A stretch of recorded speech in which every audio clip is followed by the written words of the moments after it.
If you're not weird, you're not noticed. This aphorism could not have been better suited to describe Emily Lisova. At first sight, she made an impression of an unusual young person. Bright appearance, confident look, model gait. But it was worth getting to know her better, as it became clear that in addition to the shiny wrapper was not quite standard content, a personality prone to unexpected and even marginal actions. With her, people felt like they were on a powder keg. She could pull a stunt at any moment and then deal with the consequences. Everybody got hit. She was hit by a car with her temper. Rarely anyone could stand to hang out with her for more than a week, and even her old friends took weeks to overdose on her eccentricity. "Oh, Emily, you and I are going to get into trouble," Ashley would say from time to time, either jokingly or seriously. Ashley was one of her few regular friends. The rest were occasional visitors, and, consequently, quick to leave. "You're going to get us into a nunnery. And Ashley, you're an idiot. We only live once," said Emily, laughing. "To die.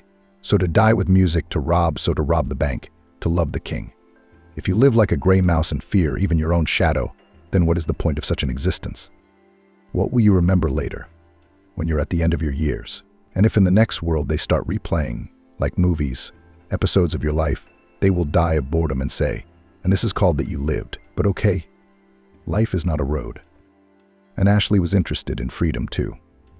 "The cops will take you away for your shenanigans, and me along with you, for goodness sake, as an accomplice. And no one's going to know that I was just unlucky enough to be your so-called friend. Their logic is simple. If you were standing next to me, you were an accessory. You can't be safe from prison." Emily waved off the idea that life was a game, and we were all actors in it. "If you think about it that way, it's better to stay at home and stay out of sight. What if a brick falls from the roof and cracks you on the head? Is that a possibility? Of course there is. So stay at home, covered with a blanket, and be afraid of every rustle, especially under the bed." Bumblebee. Ashley didn't say anything. She was used to Emily's extravagant style of communication and humor. Many people were shocked and repulsed by it, but Ashley had developed an immunity to it, so she could easily tolerate her friend's numerous jokes. But unfortunately, words weren't enough. Emily was constantly drawn to adventure, and she was like a magnet attracting trouble and rushing toward it. Like the kitten named Gav in the Soviet cartoon of the same name, "Don't go there. There is trouble waiting for you." But how can you not go there? They're waiting. This succinct two-line quote summarized Emily's life credo.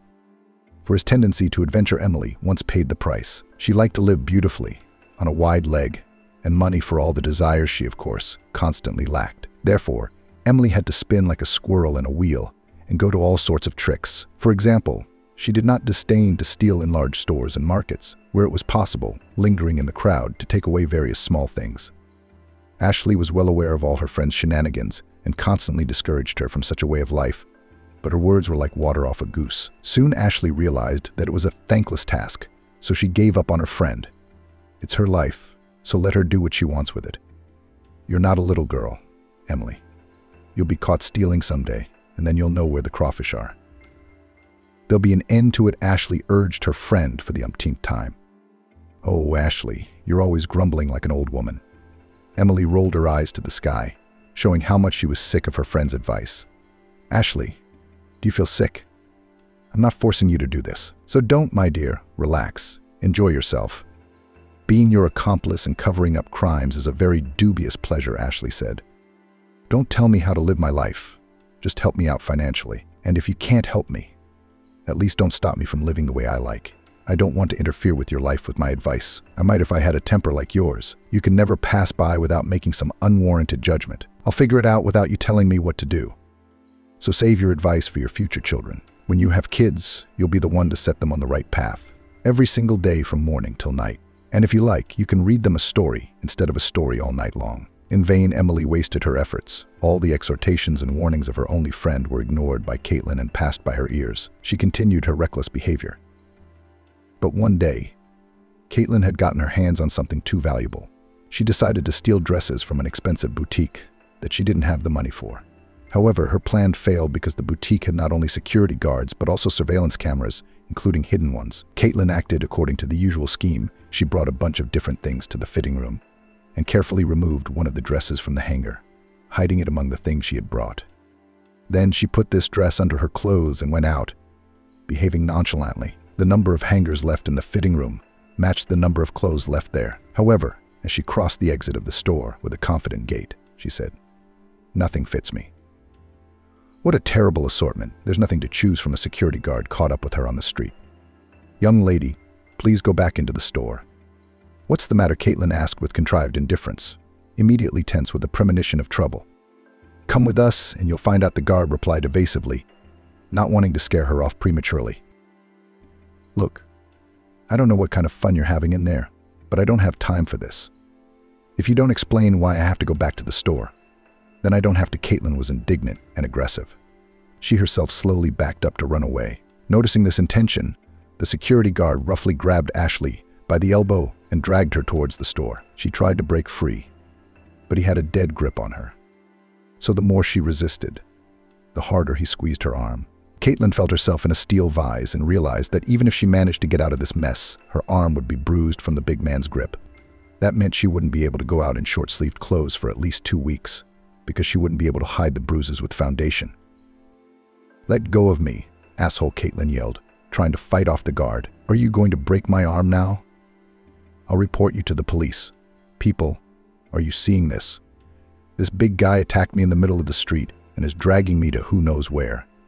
Somebody call the police." But her exertions were in vain. A couple of minutes later, they were already in the store, and in another 10 minutes the police arrived there, called by the sales clerks on the instructions of the boutique owner. Arriving police officers interviewed the sellers and security guards, watched the video footage from the cameras, and, based on the data obtained, decided to conduct a personal search of the buyer. "Now you will go to the fitting room together with our employee and 2 witnesses.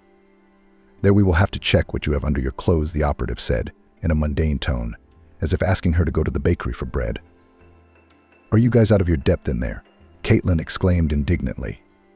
"I'm not taking my clothes off." "Unfortunately, you have no choice.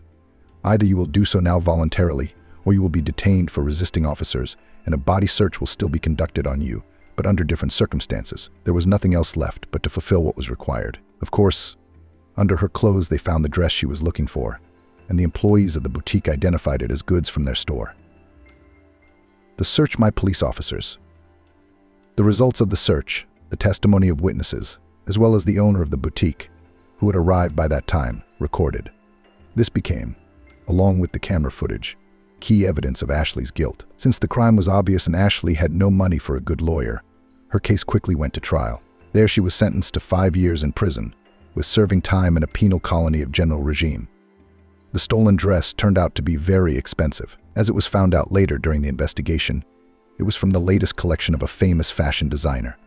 The fact that Caitlin in fact did not have time to use it, and it was returned safe and sound to the owner of the boutique after the trial, the court did not care. "The defendant has the last word," said the judge sternly. A woman of indeterminate age with glasses who looked at Caitlin like a boa constrictor at a rabbit. "I am very remorseful for what I have done. If I had been given the chance to relive that day, I wouldn't have done it. What happened was a great lesson for me. Please show me leniency and don't send me to jail," Ashley sobbed, looking into the judge's cold eyes that showed no sympathy. Her tears did not move the prosecutor or the judge. She was given almost the maximum sentence possible under the relevant article. That damn boutique had gone through Ashley's life like a bulldozer from the moment she'd seen those damn dresses. Everything had gone wrong for her. Her crazy luck, which used to be the envy of many, had hit a concrete wall and shattered into small pieces that couldn't be put back together. First of all, Caitlin was caught red-handed, which is saying a lot. How many times had she pulled this stunt and everything went smoothly? Sometimes she'd take out several outfits at once, and here was one translucent dress for a fabulous price, as she'd learned from the investigator. "I caused damage to a businesswoman in the amount of 300,000 rubles. It's a piece of cheap toll, not a dress. Its price on market day is 2,000 rubles, including tailoring," Caitlin exclaimed when she heard the sum. The victim provided a certificate that this dress was from the latest collection of a famous designer, made in limited quantities. Only 10 pieces. One of them was sold in the boutique from where you stole it. Here is the average market value of the item. If you have reason to believe it's overpriced, you can appeal. But I have no reason to doubt the reliability of this data, the investigator replied. Second, when she decided to go to Plan B and negotiate with the store owner, it was a grumpy Barrett, pumped up on silicone and Botox. She wouldn't even listen to Ashley. "What do I need this dress for now? Who's going to buy it after you? It's a designer exclusive thing. not your consumer goods. You wouldn't dream of such things. But I just came out of the store wearing it, Caitlin tried to explain. Are you really that dumb, or are you pretending to be? People who can afford a dress like that wouldn't even sit next to you. But no one knows about it, though Caitlin put in. No one knows. All the clerks, the customers in the store, the security guards, the police prosecutor's office, the lawyers, and the court. And you call that no one knows? The owner of the boutique came running in. If the owner had been a man, there wouldn't have been a problem. Ashley acted as bait for men, and they flew to her bright light like moths, happily burning their wings. But because of her difficult character, no one stayed long. To burn in a blazing fire to the ground is not too pleasant. Unfortunately, it was impossible to come to an agreement with the owner. The woman was adamant and was not going to forgive Caitlin's deed. Hey, Austin, I saw boots like that today. I didn't have enough money, Caitlin exclaimed, pouting her lips and making eyes like the cat from Shrek. And how much are you short? Austin sighed. Just little things, just $100. Caitlin exclaimed, flapping her fluffy eyelashes, framing her angel eyes. Wow, that's great. Austin whistled. How much did those boots cost if you don't have $100 on them? Austin, their brand name, Caitlin exclaimed, genuinely not understanding how anyone could ask such stupid questions. And Austin had to splurge. But soon he realized that the only thing he needed from relationships with women was money. Lots of money. She needed a lot of money to fulfill her wants and needs. She wasn't looking for love or intimacy. She was looking for financial independence and the ability to live the life she wanted. And when Austin got bored with this one-gate game, he disappeared and someone else took his place. But no place is empty. Thirdly, the investigators and assistant prosecutor involved in the case, as well as the judge, were women. Thus, the fate deprived her of even the slightest chance of relief. That's how sweet Caitlin ended up in prison, with all the consequences. When she was transferred from the detention center to the colony, Caitlin, having watched foreign movies, thought that she would quickly build up the local prisoners and earn authority. But she was out of luck again. On her first day, she hooked up with dangerous female criminals. Why aren't we saying hello? Are we not human? One of them asked, addressing Ashley, who had just been brought into the cell. New girl, I'm talking to you. I wish health only to those whom I know and respect personally. Caitlin answered rudely and looked at her defiantly. Oh, so, in your opinion, we don't deserve respect, and we don't need health either. Did you guys hear that? We've got someone in trouble, she said, jumping off the bunk where she'd been lying and walking slowly, as if dancing, toward Ashley. Why don't you say something? You got your tongue out. What's it to you? Don't you have a tongue of your own? You'd better watch yours. You're not making any sense. You're snapping at me, aren't you? She looked me in the eye and said angrily, and you're wrong. If you don't want to treat us, I'll have to teach you some sense. The prisoner gritted her teeth and grinned. She whistled in a friendly manner, and two more sturdily built girls came to Caitlin at once, whose appearance was unrecognizable as female. But since you won't say hello to us, you'll have our hospitality, the prisoner said, grinning, and punched Caitlin in the stomach. That's for the first one. Ashley bent in half from the professionally delivered blow to her liver. Before she could get away from the first blow, she was hit by a second one on the back of her lower back. She had been hit with something metal on her kidneys. The second prisoner pushed her in the other direction. And this is for the second one, the first prisoner said. Ashley slid down the wall to the floor. At that moment, someone kicked her hard in the face. It knocked her unconscious. Well, this is salad and compote for you, said the prisoner, and spat on her senseless body. After such a warm reception, Ashley was taken to the prison hospital. When she recovered a little from her injuries, she discovered that one of the doctors in the hospital, her former lover, Michael Campbell. Their relationship in the past was quite spicy. How many hot days they spent together. Just thinking about it made her dizzy. Then she left him for a rich man. Michael didn't show it in front of anyone, but when they were alone, he looked at Ashley meaningfully, and she felt like he hadn't forgotten her, but he didn't want to talk to her for some reason. Probably embarrassed that I'm a prisoner now, Caitlin mentally reassured herself.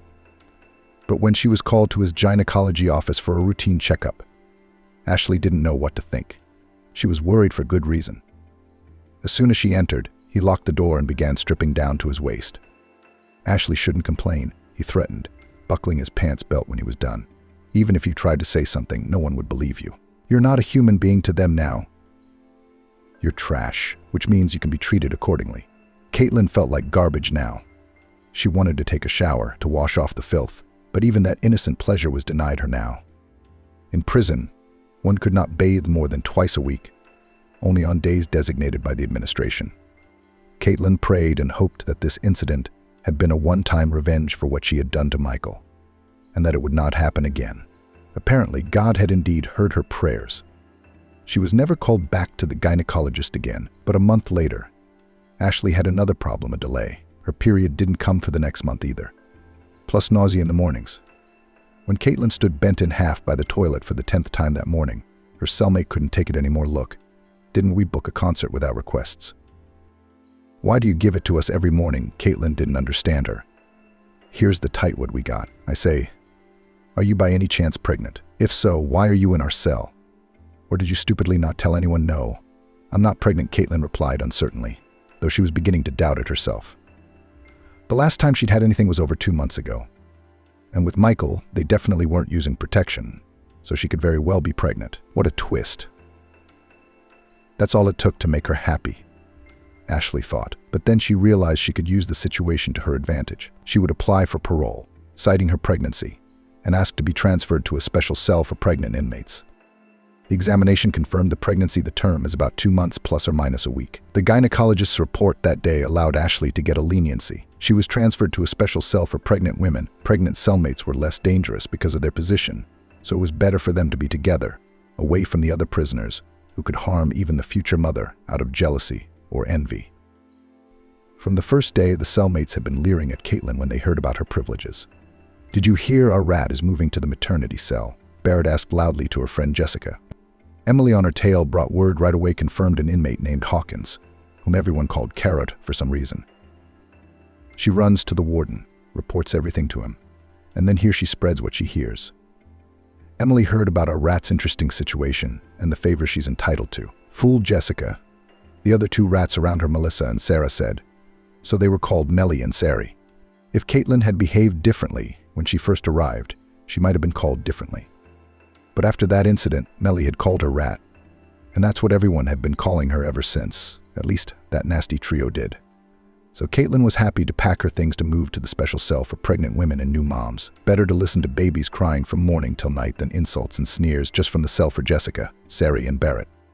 Caitlin finally breathed a sigh of relief. Here she would no longer be harassed by Melly and her henchmen, and she soon discovered another plus. Pregnant and nursing women were fed much better than the regular prisoners. Mothers-to-be and those who breastfed had more vegetables, fruits, and vitamins in their diets, and they worked much less in the local garment industry.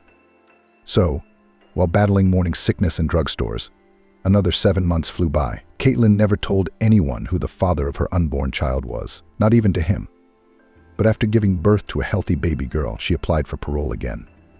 And this time the warden, who sympathized with Ashley, because she reminded him of his daughter who had died in a car accident, supported her application and gave her the best possible characterization for the court. A few months after the petition was filed, the warden called Caitlin to his office. So, do you want to go free? He asked Ashley, who entered his office. Yes, Caitlin answered honestly. Then your petition has been granted. Go pack your things and go free with a clear conscience, the warden informed her with a fatherly smile. Oh, thank you so much, Ashley exclaimed. Goodbye. Goodbye. And don't ever come back to us again, he exclaimed sternly. Having received the coveted parole, Caitlin wrote a farewell letter to the warden, telling him what the doctor had done to her, adding that he could have the child for himself, as she refused to take with her a baby girl born under such sad circumstances. Thus relieved of her burden, Caitlin appeared in the evening on the threshold of her parents' house. The old mother had not expected to see her daughter home so early, and looked at her confusedly when she opened the door. Daughter's here, drunk, Caitlin blurted out, smiling to lighten the mood. Mom, why are you frozen on the doorstep? Why don't you let your daughter in? Or aren't you happy to see me? The mother only now believed the reality of what was happening and fussed. Oh, what am I really? Come on in, daughter. Of course, I just wasn't expecting you so early. My lawyer told me not to expect you before 5 years, said there was no reason to reduce the sentence. Oh, mother, you'd listen less to that skank. He'd sell his own mother for a penny, and he won't lift a finger for free. That's how he wanted to get money out of you. Like there's no grounds for parole right now, and we need to do something to make them appear. and he can help with that. It's classic, Caitlin replied. I don't have the money. Daughter, the elderly mother sighed bitterly. And if I did, God knows I wouldn't regret it. I'd give every penny to the lawyer if he could help you. And it's a good thing he didn't, Caitlin retorted. Otherwise, I'd have thrown it away, giving it to that bastard. He wasn't doing it for me, he was doing it for himself. These jackals do nothing but go around to the grief-stricken relatives of convicts and hint that they can do something to get something last. And once they get the money, they're done. Do you know how many such stories I've heard? Returning home to her elderly mother's modest apartment, Caitlin found herself back at the beginning of her journey, only now with a lifelong stigma. What should she do? Where to go? Caitlin tried the unemployment office, and employers seemed willing to hire her. But as soon as it came to a background check, she was told the same thing: sorry, but we are not ready to offer you a job at the moment. When she was told that for the 10th time in a row, Caitlin asked the employee directly what was wrong. The woman sitting there took pity on the young-looking girl and told the truth. You see, nowadays every company has its own security department. Former employees of the police and other law enforcement agencies work there. They use their own channels to check candidates. And if there are any negative nuances, well, a criminal record, for example, the applicant is rejected without explanation. That's how Caitlin realized that the way to a normal job with a criminal record was closed to her. She came out of prison at a complete loss. Even if she made it to the end of the year, registered as unemployed, she would not be able to get by on the pennies they paid to those who did not work for the next 12 months. What's she supposed to do with that? She doesn't know how to do anything to make money from it. She wouldn't be an entrepreneur either, because Caitlin only knew how to spend money. Until now, Caitlin hadn't thought about how to make that kind of money. At home, she spent the rest of the morning looking through the ads in the local newspaper. Suddenly, her eyes fell on an advertisement for a massage parlor. Beautiful young girls are needed for high-paying jobs. Housing provided. Payments are daily, pay per piece, on average from $5,000 a day. Caitlin understood what kind of work she was talking about. No one would just pay money just for youth and beauty. In her current position, she looked at the oldest profession from a different angle. It seemed like a good option now. Caitlin reflected she used to spread her legs for men like Austin to fund her whims. Here it was still the same. Only she'd get paid right away instead of once a week or month. Caitlin called the number listed and was given an appointment to meet her future employer. She turned out to be a woman with traces of her former beauty. It was likely one of the former employees who had retired and moved up the career ladder. She professionally assessed Caitlin from head to toe. From the looks of it, "You're a good fit for us," Emily Barrett summarized. "You can start tomorrow, girl, can't you? Our shift starts at noon. But if there was a night shift, we let the girls sleep in longer. You have to give us advance notice. Don't be late to the salon. I'll give you the exact address if you agree to work." "And what would my job entail?" Caitlin asked, deciding to play dumb. "The girls who come here know exactly what it's about," the underground brothel owner hissed, enunciating the words clearly. "If you don't know what they do here, why did you come?" Caitlin answered nothing, as she understood everything perfectly well from the beginning. She had no choice, so she agreed. Soon she moved into the rooms behind the massage parlor. To make the girls more relaxed and efficient, they were offered light drugs, supposedly not addictive. But addiction, of course, did occur. After a few months, Caitlin found herself on the needle, working not for real money, but for a dose. This lucrative business was built on this beautiful promises of high incomes lured future night butterflies. The girls were created conditions so that they themselves decided to settle in the rooms behind the salon. There, they were professionally processed by experienced women who had been working in this field for more than a year. Girls in our business are nowhere without drugs. We all use here and nothing. No one has become a drug addict. So purely to relax, not to clamp down. Then clients won't complain that you're inactive, and performance increases. Experienced mentors explained to newcomers, and the young believed them. When addiction occurred, the brain refused to work normally. No one found out why things were not as promised. The only thing they thought about was getting a dose in time for withdrawal. For the sake of a timely dose, they were ready for all conditions. Then the young girls' papers were taken away from them, and they worked for shelter and a dose. Drugs were not a cheap pleasure, so they not only earned nothing, but also constantly worked off debts. If she was in debt, she had to beg every new dose from Ashley, who hired the girls. No one knew her real name. Maybe that's what her parents called their daughter, but she turned out to be a real bitch. She ruthlessly ruled the lives of young girls who foolishly or inexperiencedly stepped onto that slippery slope. Instead of discouraging them, Ashley ruthlessly pushed them into the swamp, taking a percentage of each one. Amber had a vested interest in keeping her staff up to date. Used material rarely survived here until the age of 35. And if they did, they were sent away. At that age, cheap prostitutes looked already at all 50 and were not in great demand, unless a recently released prisoner would order one, if there were no others. It was costly to keep prostitutes with little work. They brought less than they were worth. That's why they got rid of them. Amber was lucky in that respect, and she was ready to bite anyone for her place. The girls occasionally tried to ask her how she got the admin position, but it was a sore subject for Amber, and after a few unsuccessful attempts, they stopped trying to find out. "How did you become an administrator?" Caitlin asked one day. "None of your damn business," Amber snapped back. "Is this story so scary that you don't want to tell anyone?" Caitlin asked jokingly and regretted her question. Amber turned dark. With a menacing look, she stepped toward Caitlin, who shuffled backward until her back was against the wall. There was nowhere else to go. Amber stepped up close and growled in her face. "I took the seat that was vacated when the previous receptionist left. And it's best you don't know exactly how she left here. All I can tell you is, feet first. She was just like you, asking too many uncomfortable questions. Any more questions?" "No," Caitlin replied in a shaky voice, swallowing saliva.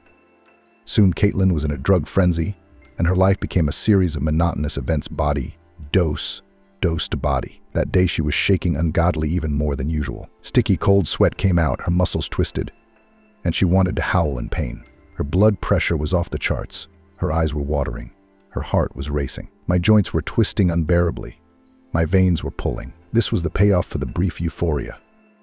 Caitlin realized that she wouldn't make it to the morning in such a state.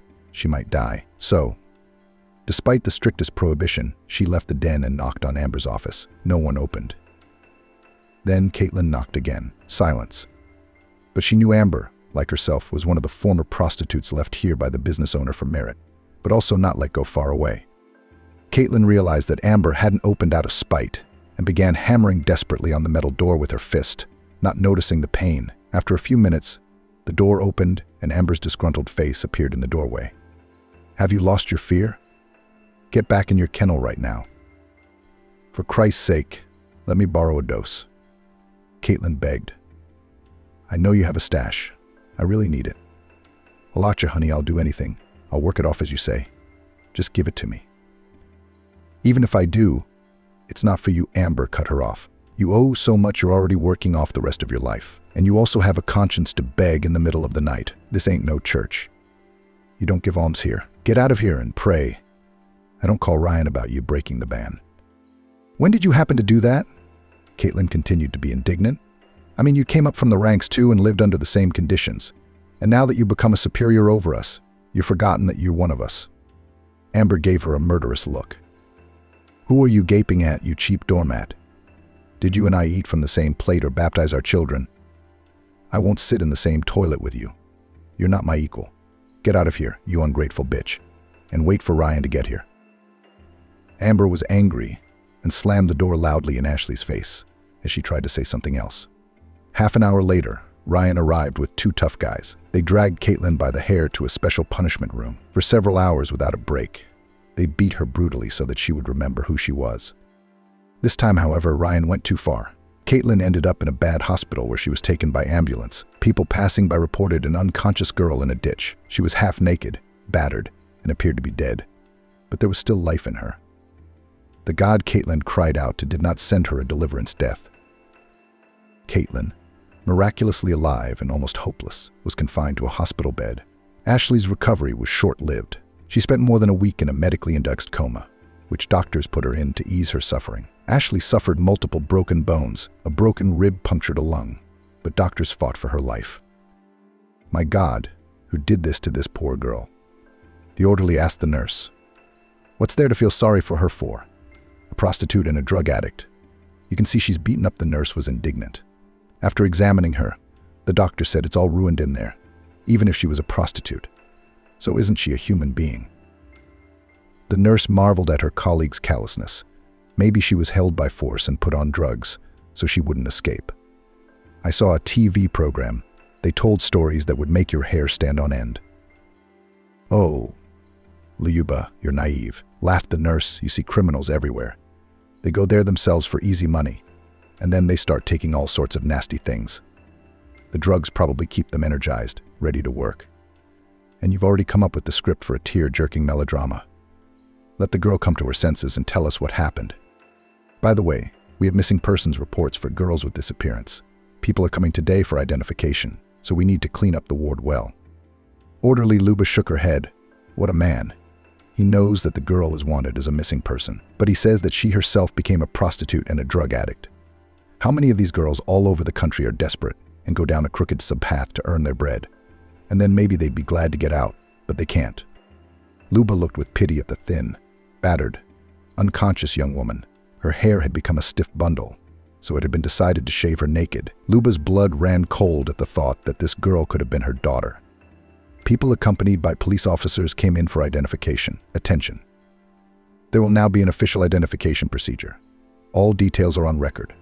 Look carefully at the girl lying here. If anyone recognizes her, report her at once. She has a rare blood type with 0 rough factor. It might help you somehow if you knew for sure that the missing person had the same type. One by one, the visitors approached the bunk and scrutinized the facial features of the unconscious girl lying there. They all looked at that haggard face with hope and began to cry with disappointment, because this girl was not the one they were looking for. Finally, it was the turn of the old woman who lived in the corner. The nurse helped her to approach and supported her so that she would not fall senseless. Losing her last hope, like the others, the old woman raised her trailing eyes and looked at the patient. One quick glance from Lucy Stewart wasn't enough for her to recognize her daughter. My God, Ashley, the elderly mother, gasped and clutched at her heart. That's my daughter. Citizen policeman, that's my daughter. The Lord heard my prayers and gave me back my child. Praise the Lord. Citizen Stewart, are you sure that the girl lying here is your daughter, Caitlin Jason Ashley Viktorovna, who disappeared a year ago? The police officer interrogated for the record. Why do you think I don't recognize my own daughter? Lucy Stewart, answer clearly in one syllable to the questions you are asked. This is for procedural reasons. Do you confirm in the presence of witnesses that the girl lying in the hospital bed, whose identity has not yet been established, is your daughter Ashley Viktorovna, whose disappearance you reported to the police a year ago? Yes, I do, Caitlin's mother replied quietly. The witnesses, please record this fact by signing your signatures in the protocol of identification. Lucy Stewart will need your autograph here too. The rest of you, please sign the form as participants in the box below the protocol. A few days later, Ashley was brought out of her medically induced coma and opened her eyes for the first time in a long time. As Caitlin struggled to lift her heavy eyelids, the sunlight blinded her unaccustomedly. She had to squeeze her eyes shut. Then she brought her palm to her eyes and covered her eyelids with it. She tried again, and this time it didn't hurt so much, but her vision was still unfocused. Objects blurred in front of her, and she looked around, not realizing where she was. She finally made out someone calling her name through the absorbent cotton, turned toward the source of the sound, and saw a large blur sitting in a chair beside her, clearly saying something to her. Ashley, daughter, thank God you've come to your senses. How are you feeling? Caitlin heard. She continued to stare at the talking colored spot. After a couple of minutes, the image became clearer. It was her mother. Mom, how did you get here? Caitlin was surprised. My daughter, I visited you every day, waiting for you to come to your senses. And now God heard my prayers, and you finally opened your eyes. You can't be here. Caitlin suddenly blurted out, looking around warily. If Ryan or Amber sees you, you and I will both be in trouble. Leave now and don't come back here again. Daughter, how could you do that? Why are you chasing your own mother out of the hospital? I've been looking for you for a year. I couldn't sleep at night. I cried my eyes out. And now that I've finally found you, you're chasing me away. And who are Amber and Ryan? They're doctors. Don't worry. I'm allowed by the chief of medicine to see you anytime I want. He said it's good for you to wake up faster. And he's not lying. You've already opened your eyes. What hospital? What are you talking about? Caitlin stared at him with an incomprehensible look and turned her head, looking around. Daughter, you were brought to the hospital by ambulance 2 weeks ago, barely alive. They did some surgeries, and then you were in a coma. You've just come out of it now, her mother explained. Caitlin tried to recall the last events she remembered. Vague images came to her eyes. Here she was being dragged by the hair to the Red Room, where the guilty were punished. Here she was being taught another life lesson by Ryan and his team. Caitlin's blood pressure immediately skyrocketed at the mere memory. For a moment, she just blacked out, and with her horrified consciousness, she thanked God sincerely for his mercy. And then darkness. She remembered nothing else. For the first time after these terrible events, she opened her eyes and thought she was in one of the rooms of an underground brothel. It seemed to her that only a few hours had passed, but after her mother's words, Caitlin realized that at least 2 weeks had passed since then. "Where did the ambulance take me from?" Caitlin asked her mother. "Oh, my daughter, some monsters threw you, mutilated and almost naked, into a roadside ditch. That's where you were seen by people driving by in a car. They went to the bushes to pee, and there you were lying there. So they called an ambulance. Thank them for that. God bless them. They could have been scared and not said anything. Then the doctors wouldn't have had time to save you. The nurse told me in confidence that everyone thinks it's a miracle you made it. A little more time, and you would have given your soul to God. So you were born under a lucky star, baby." "That's a hell of a lucky star," Caitlin exclaimed in despair. "I'd rather be dead than wait for someone to come and kill me." "Who's going to come after you?" Lucy Stewart splashed her hands. "Who would want that?" "Oh, Mother, I wish I had your childish naivete. Maybe life would seem simpler then. Those who threw me in the gutter did it because they thought I was dead. And when they find out they were wrong, they'll come to make up for it." "Oh my God, my daughter, what are you talking about? Who did you get mixed up with?" Mother wailed. "Let's tell the police. They'll help you." "I know how they'll help," Caitlin smirked. "I've seen a year's worth of law enforcement. They're at the top of the list of beneficiaries and bribe takers. They have a fat piece of that dirty business. No one's going to give up that tidbit for me. Don't tell anyone anything and keep praying. Only now for no one to know I survived." Lucy Stewart understood nothing of what her daughter told her. In her mind, back in the USSR, law enforcement officers had an aura of sanctity. They could always be relied upon to handle any problem, whether it was a kitten climbing a high branch or fighting criminals. But that police officers could tarnish the honor of the uniform something immoral and illegal. Lucy Stewart could not even in a terrible dream, could not imagine. She wrote off what she'd heard as delirium from trauma or medication. "I guess that coma didn't go away from my poor girl," the mother thought sadly. Caitlin didn't care what her mother thought, because along with the return of consciousness came the return of her own personal hell withdrawal. It was impossible to count on a dose while lying in the hospital, and she was once again experiencing the agony of hell, intensified by the numerous injuries. In the free hospital, they even saved money on painkillers, so she had to experience it all live. Her consciousness almost left her from time to time from the horrible pain. In rare, blissful moments, she fell into oblivion. After a while, she began to think she was seeing Michael Kutapau again. Had she ever loved? If she had, it was only with him alone. But she couldn't forget that incident in his office either. And even if she had forgiven him, what difference would it make? After all, it was probably her morbid imagination playing a cruel joke, throwing up familiar images. How could Michael have ended up in a godforsaken cheap clinic? No, it's a delusion. She's already hallucinating, as the girls from massage parlors told her. But in order not to be tormented by meaningless hopes, Caitlin decided to clarify the moment with her mother. "Mom, am I just imagining it, or does Michael Kutapau periodically come into my room? Well, remember, I met him when he was a student in medical school." "Oh, Michael, of course I remember. He's a good guy. I always liked him," Lucy Stewart replied. "Yeah, I've seen him in your room a couple times. He'd bring you some medicine and give it to the doctor. I don't know what they are, but they make you feel better. Thanks to him, he hasn't forgotten us, even though it's been so long. And you left him for some reason. If it were any other man, he'd be offended and hold a black grudge. But this one answered evil with good. Oh, Mother, if you knew how he has already repaid me with virtue," murmured the puzzled Caitlin. "Daughter, what did you say?" "Nothing, Mom. You just heard it." Caitlin resolved to make every effort to remain conscious in time for another visit to Michael Kutapau. For days she had waited unsuccessfully for him to arrive, gritting her teeth, enduring the pain throughout her body. And then, on Sunday night, someone knocked gently on the door of her room. The door opened quietly. Michael stood on the doorstep with a bag in his hands. He tiptoed to Caitlin's bed so as not to wake the other patients. By then she had been moved from the ICU to a regular room. "Well, hello," he said hello and smiled a disarming smile. "What are you here for? How did you find me?" Caitlin asked tiredly. "Forgive me, you fool. I've been berating myself all this time for what I did to you back there. When I saw you that time, I was filled with such anger. For leaving me and trading me for a rich man. He told how he couldn't get her out of his mind, took their daughter from the orphanage and quit his job. Now he worked part-time to provide for his family. Caitlin marveled at her daughter's symbolic name, Hope. I've been looking for you for a long time. Got your mother found out you were missing. Found the detective who was on your case to let me know if there was any news. And then a couple weeks ago he called to say you'd been found. Michael explained that he'd been helping with medication and paying for treatment so that Caitlin would be treated well at the hospital. She chuckled bitterly. Why would you do all that? Do you know the state I was in when they found me? I know, but I can't leave you. You're the mother of my child, and at least for Hope's sake, I have to give you a helping hand. You're so right. It's sickening. Who asked for your help? The same hand that gagged me.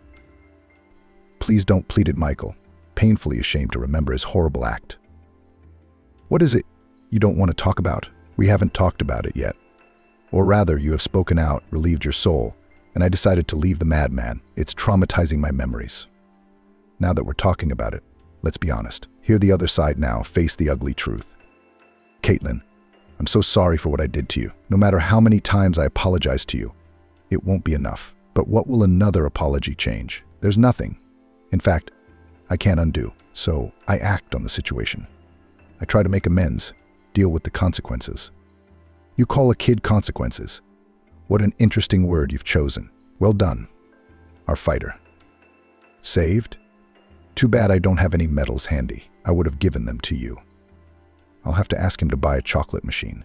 Then I'll be sure to present it with all the honors available in a hospital room. Why would you do that? Michael asked resentfully. I'm doing this out of the goodness of my heart. I sincerely want to make up for what I've done. And I took my daughter because I really want to take care of her. And if I were the scoundrel you portray me to be, would I have refused to take her? Look how honorable we are. Took our daughter so she wouldn't end up in an orphanage. The wretched mother left her at the maternity hospital. Didn't want to take her back with her, you sissy. And then the superhero daddy showed up and saved the little princess from the evil dragon, the state guardianship system.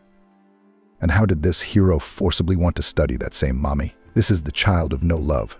We'll keep silent about that. It's more convenient for everyone, isn't it? Why not love? Michael couldn't take it anymore. Maybe you never felt anything for me, but I loved you.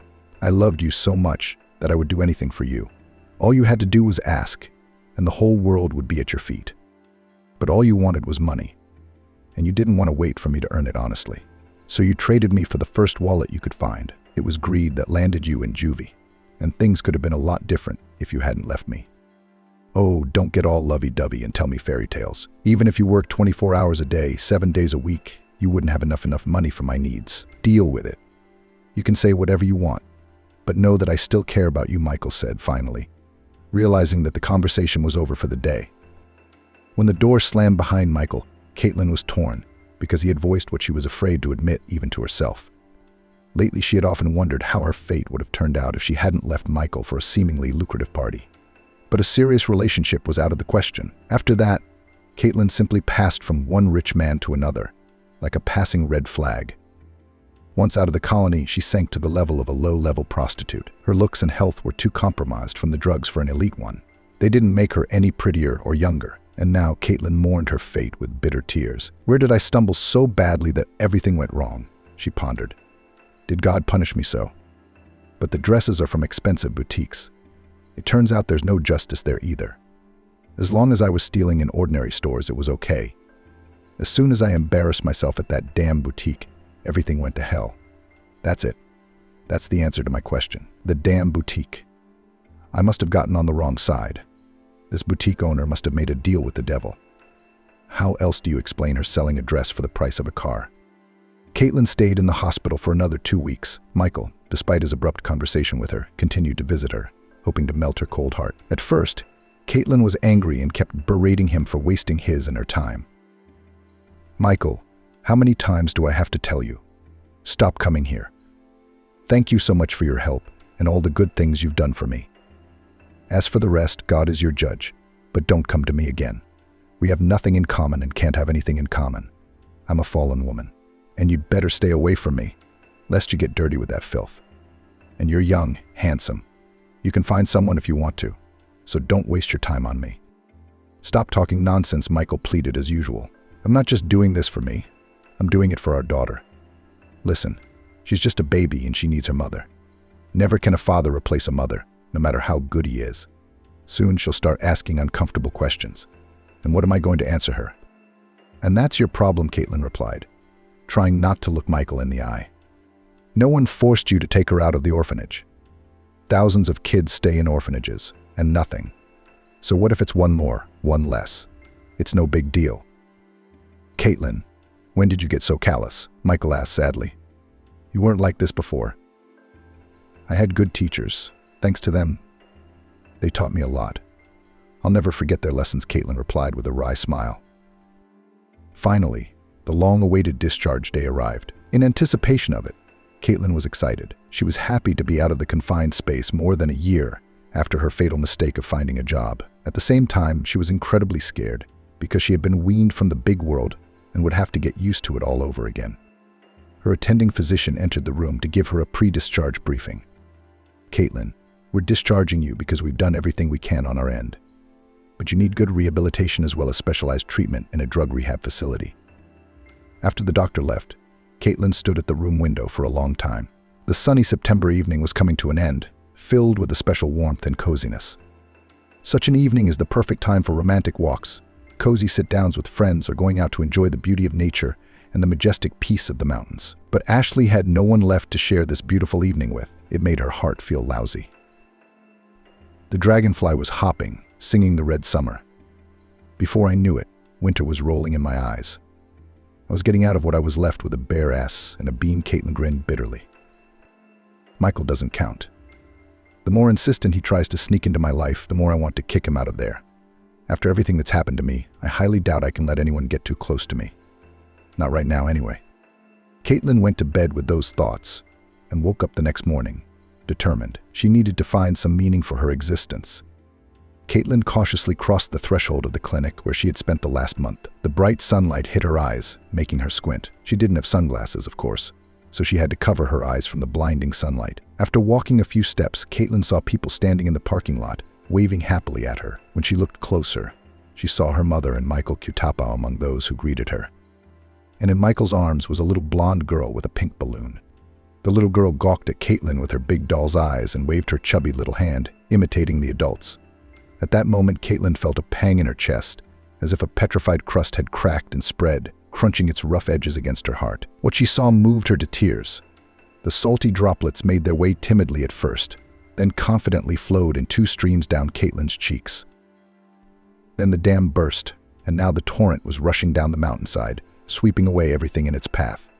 Fortunately, she had no makeup with her, and only this fact saved Caitlin from the humiliating sight of smeared mascara, mixed with eyeliner and shadows.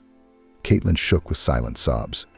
Seeing that something was wrong with her, the greeters rushed to her aid. "Daughter, why are you crying?" wondered Lucy Stewart. "You should be glad all is well. Look, and Pamela has come to meet you. Why didn't you even tell me you had a baby? I'm a grandmother after all." "Mom, I couldn't lift myself up. Where else am I supposed to pull a baby?" Caitlin waved her mother off. "A boulder to raise. I left my daughter with her father. Figured he wouldn't leave his little blood child to fend for herself. And you see, I was right. Good thing Michael is conscientious," Mother grumbled. "Thank him for everything. We owe him our lives.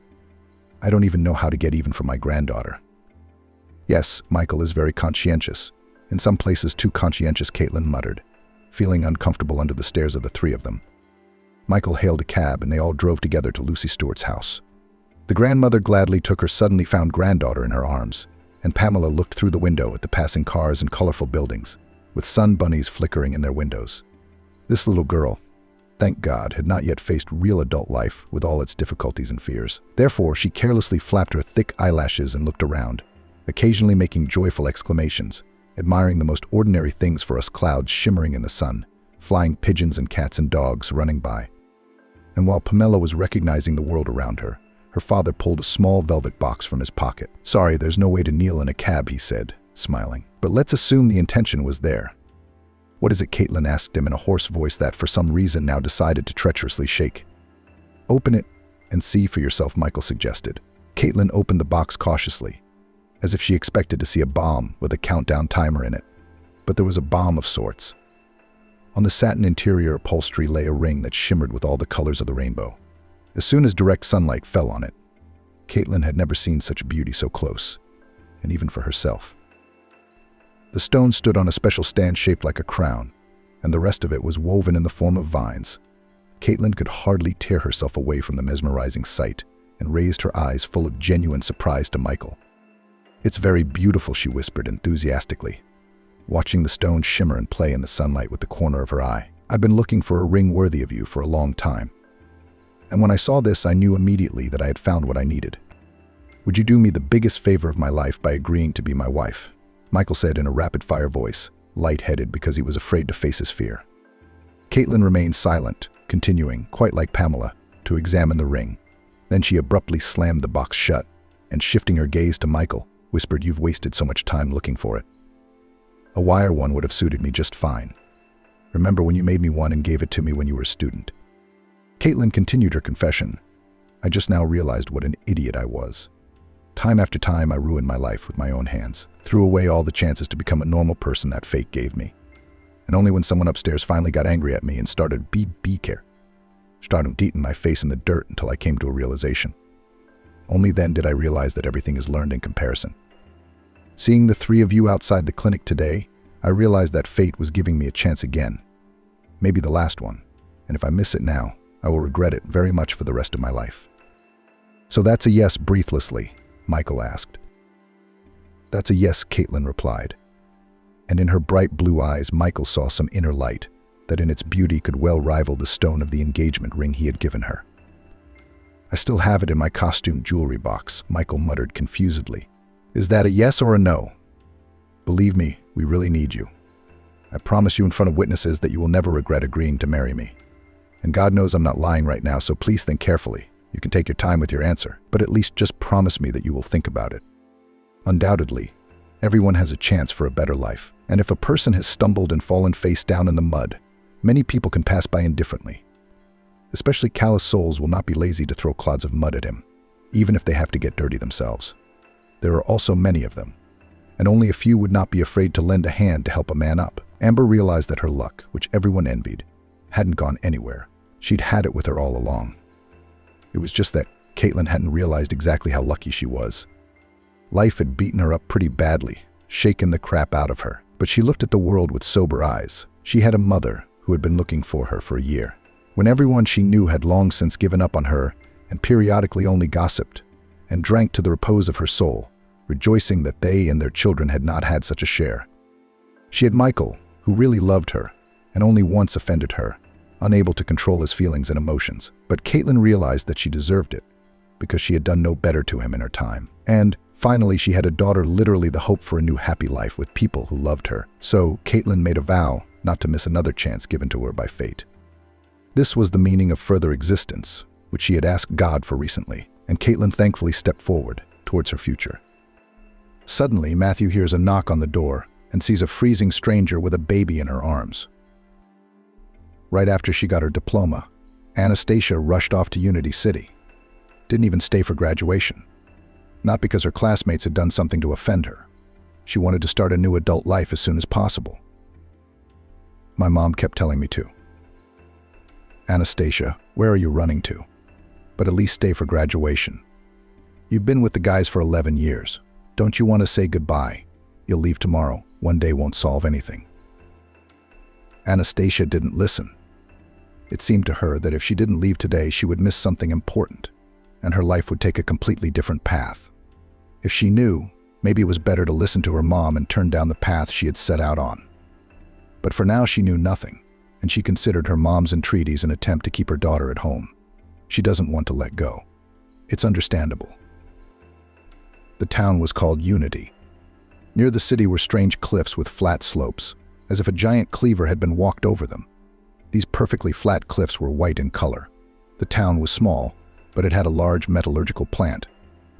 In fact, first there was a steel mill, and the town gradually appeared around it.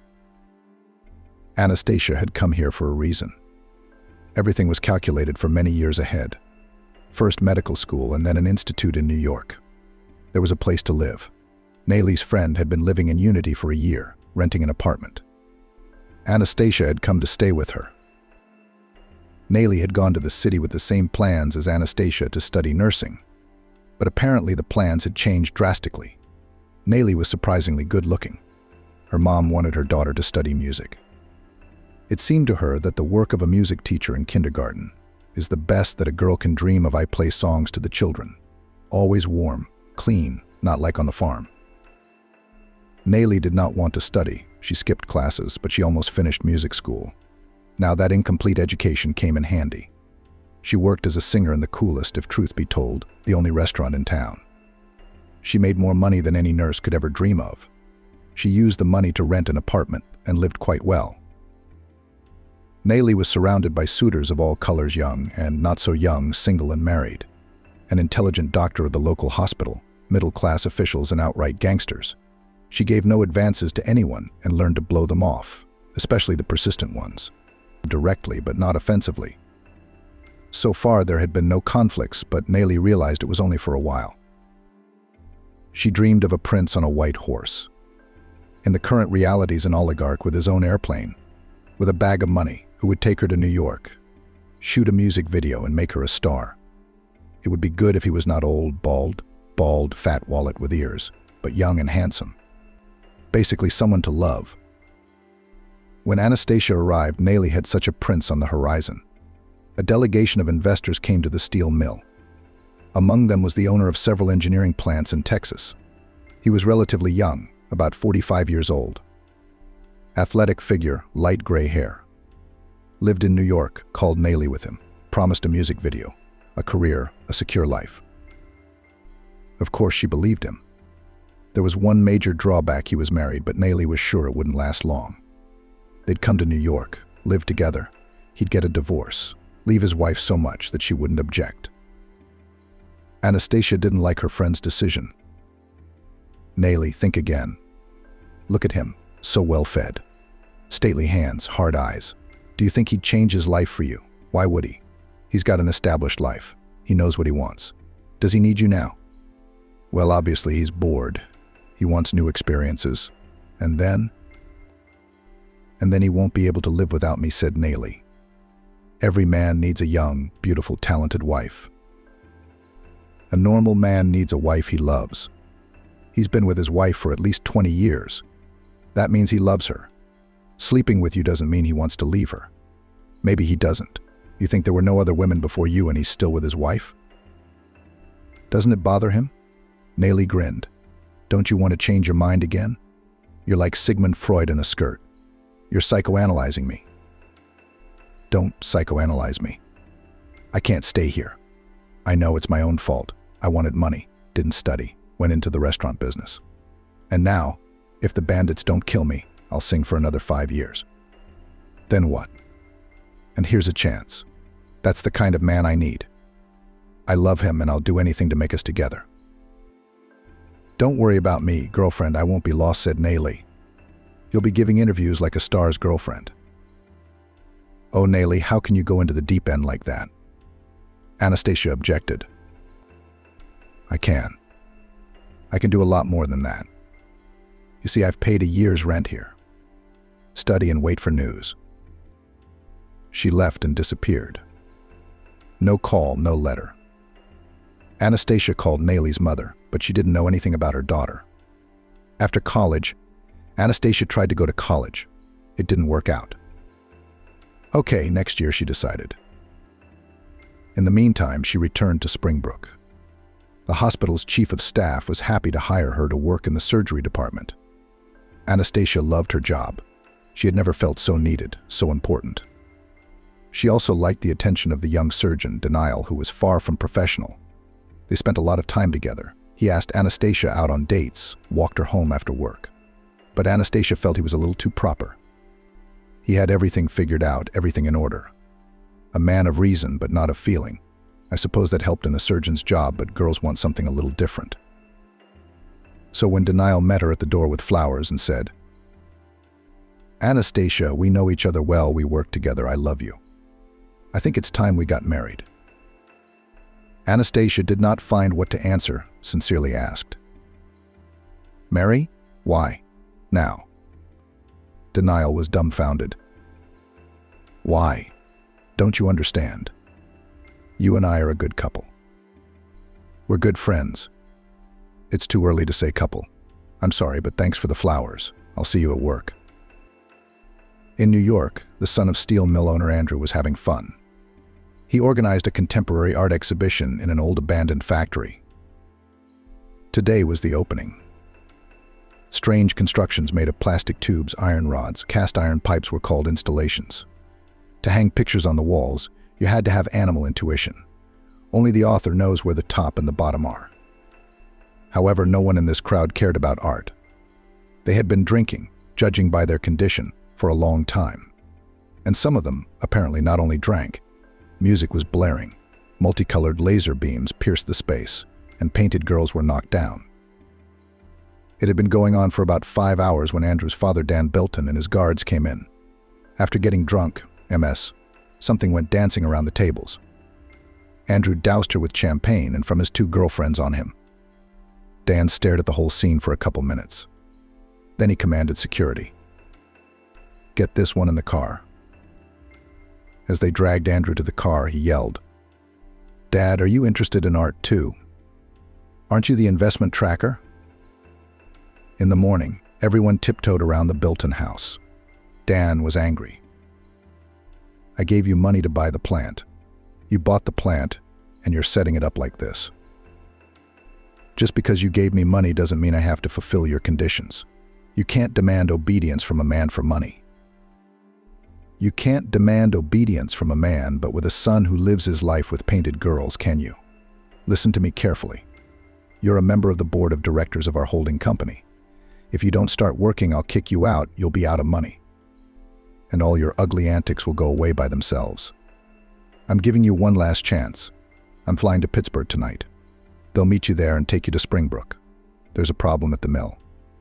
Can you decide if you want to stay on the board? No. You're no longer part owner or heir. What you do for a living is none of my business. Andrew didn't care about the metallurgical plant and its problems, as well as about modern art. But he didn't dare to disobey his father.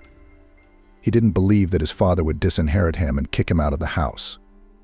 But he could limit the money, and Andrew did not want to be limited. Accustomed to the fact that nothing to himself, his favorite, do not refuse. There were indeed problems at the plant. He could not work at full capacity because of too old, worn-out equipment. Some of the equipment had to be replaced urgently. This required a lot of money. Andrew had to conduct a technical expertise, calculate the costs, and justify the necessity of these expenses to the board of directors. He spent all his days at the plant, studying the situation, making notes, taking photographs, making calculations, writing reports. Andrew had already figured out what kind of modernization needed to be done. Now he had to convince the board of directors. He suddenly liked to do a necessary and important thing, on which depended the fate of not only the plant but the entire city. Besides, he couldn't forget the dismissive tone with which Dan's father had spoken to him. He made no secret of the fact that he considered his son worthless. Andrew was assigned to Master Benjamin, whom everyone called simply Bilton. It seemed to be to help to drive around the factory, to show, to advise. In fact, Bilton had another task: to look after the young master. You know things are falling apart around here, he said. It's just a matter of time before something collapses. And he's climbing all over the place. I don't want anything to happen. And it did happen. A crane jammed in the spill shop, and a ladle with molten metal hovered at a height of 6 meters. In the shop, besides the workers, were Andrew and Alex Bilton. When they heard the horrible scraping of tearing metal and saw the ladle swaying, the workers rushed to the exit. If the bucket slid off its rails and collapsed to the floor, the tons of hot metal would leave no chance for anyone to survive. Bilton rushed for the exit. He looked back to assess what was happening. He saw Andrew frozen in the middle of the shop. He was paralyzed. He looked up in horror at the tilting bucket and didn't move. Bilton screamed. At that moment, he could not remember a single censorious word and ran back into the shop to his frozen colleague, picked him up in an armful and dragged him toward the exit. Andrew came to his senses. They ran to the open doors of the shop and were about to run out. But then, with a terrible rumble, something collapsed. Metal debris fell, sparks. The whole place was covered with vapor. Bilton pushed Andrew in the back with both hands. He flew out of the shop. Bilton was not in time. A metal beam collapsed on him. The foreman was unconscious but alive. The beam had crushed the left side of his body. Everyone struggled together to lift the beam. When the ambulance arrived, Bilton had already been carried out of the shop.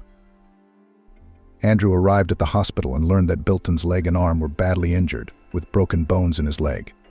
It was not life-threatening, but the shattered arm had been decided to be amputated. Andrew burst into the surgeon's office.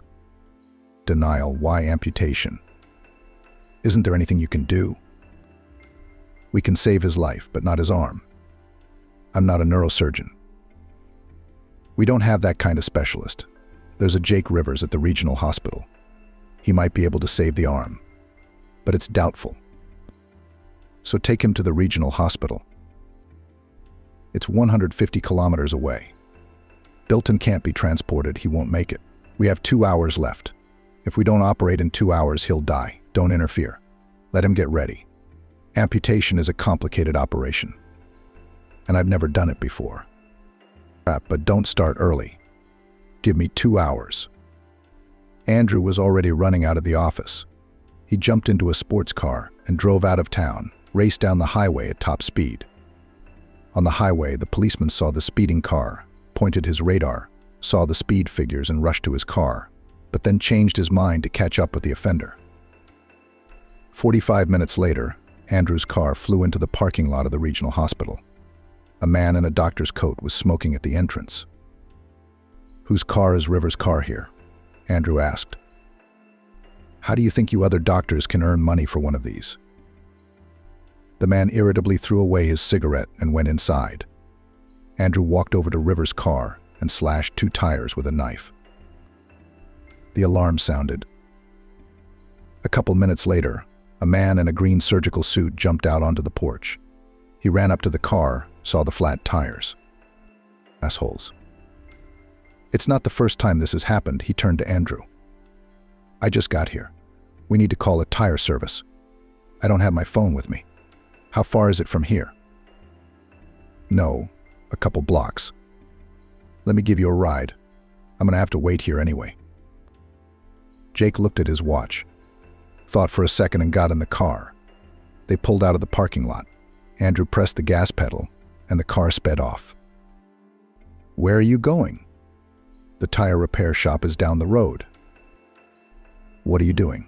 "Pull over." Jake grabbed the door handle. "You want to jump out? Look at the speedometer." That's how a man in Jacksonville is going to have his arm amputated in an hour. You're the only one who can help him. You help him, and then you're going to sue me. Are you insane? Did you slash the tires too? I have a scheduled surgery in 3 hours. The patient's ready to go. Can we make it? Couldn't you have explained it properly? What if you didn't agree? I don't have time for explanations and persuasions. Of course I wouldn't have agreed. Can you drive any faster? At the hospital, Bilton's wife, eyes swollen with tears, grabbed Denial's hands, demanded immediate surgery. What are you waiting for? Let him be without an arm, but alive. Denial stalled, realizing the risk of the situation. 15 minutes. We can't wait any longer. It's time. Jake entered the hall and went straight to the operating room. The operation lasted 2 hours. There was complete silence under the operating room door. No talking, no sobbing. They waited tensely. A tired Jake came out, slowly pulled his cap off his head, looked around at the waiting people. He's alive, and his arm was saved. But I can't say now how much of its functionality will return. We have to wait. He found Andrew with his eyes. Where's the car? Let's go. Jake got out and Andrew was intercepted by Bilton's wife. Thank you. I sure don't have anything to thank you for. I didn't save him. He got me out of trouble. The next day, Andrew went to the hospital to find out about the master's condition, if he needed help. In Denial's office, a pretty brunette with dark blue, almost black eyes was filling out cards. "Hello. Where's your surgeon?" "Hello, Andrew. You know me. Since yesterday in the hospital, only talk about you. Everyone's wondering why a Jacksonville resident would rush to the rescue. Bilton went to the region. Seriously, they think you were trying to make up for the mill being in this condition because of you. But you saved Bilton. Without your help, he would have been crippled. Anastasia, can I take you out for coffee?" "How do you know my name?" "I've heard it, a beautiful nurse named Anastasia. But I'm sorry, it's just a joke. It's on my name tag." The affair was moving fast. Anastasia didn't expect this from herself. She fell in love. It was strange to her that she was seriously contemplating marriage to Denial. Positive in love, dependable. You don't need anything when you have someone you love. Their family had a home in every town where Andrew Holdings mills were located. How else, if they had to visit often? You couldn't stay in hotels, could you? Andrew's cottage in Jacksonville stood outside the city in the village of Sosnovy Bor. It was an upscale community. It was modest by big city standards. By local standards, you can't make an honest day's work. Life in prison. Anastasia moved in with Andrew. A couple months later, he told his parents the good news: "I'm getting married." Mom didn't appreciate the joy. Anastasia frightened that her son will marry at the drop of a hat to an unknown person. She decided to come and set him straight. But Nayli suddenly arrived before Mom. When she called, Andrew couldn't believe it. Nayli was found. He rushed to the city to the old apartment, and in half an hour already hugged a thin, pale, and some kind of devastated friend. He wanted to know why she'd disappeared, how she'd been living, why she'd come back. Anastasia hadn't been able to find out anything. Nayli had just entered the apartment, suddenly grabbed her stomach and collapsed unconscious.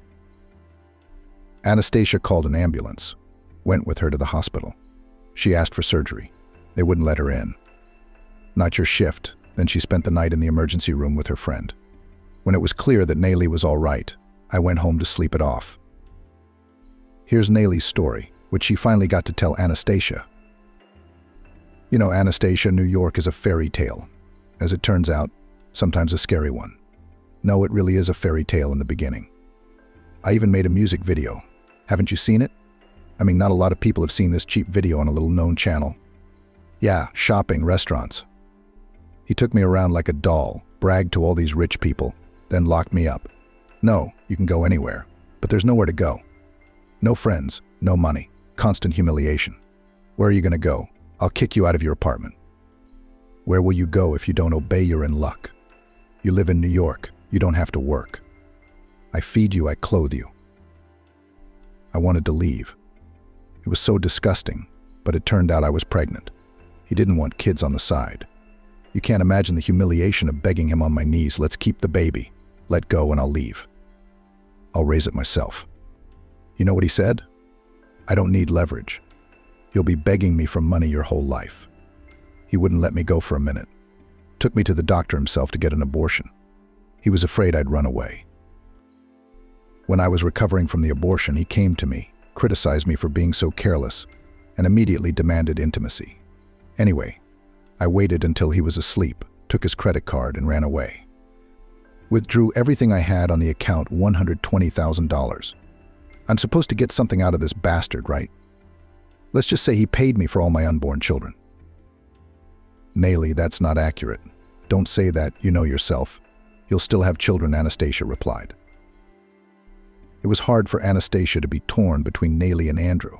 Her friend needed help to recover, to find a job. She lay all day long with her face pressed against the wall. "I don't need anything. Life is over." We should have introduced her to some young man. Obviously, Nayli didn't want to hear about it, but it had to be done gently, casually. They say you drive a wedge with a wedge.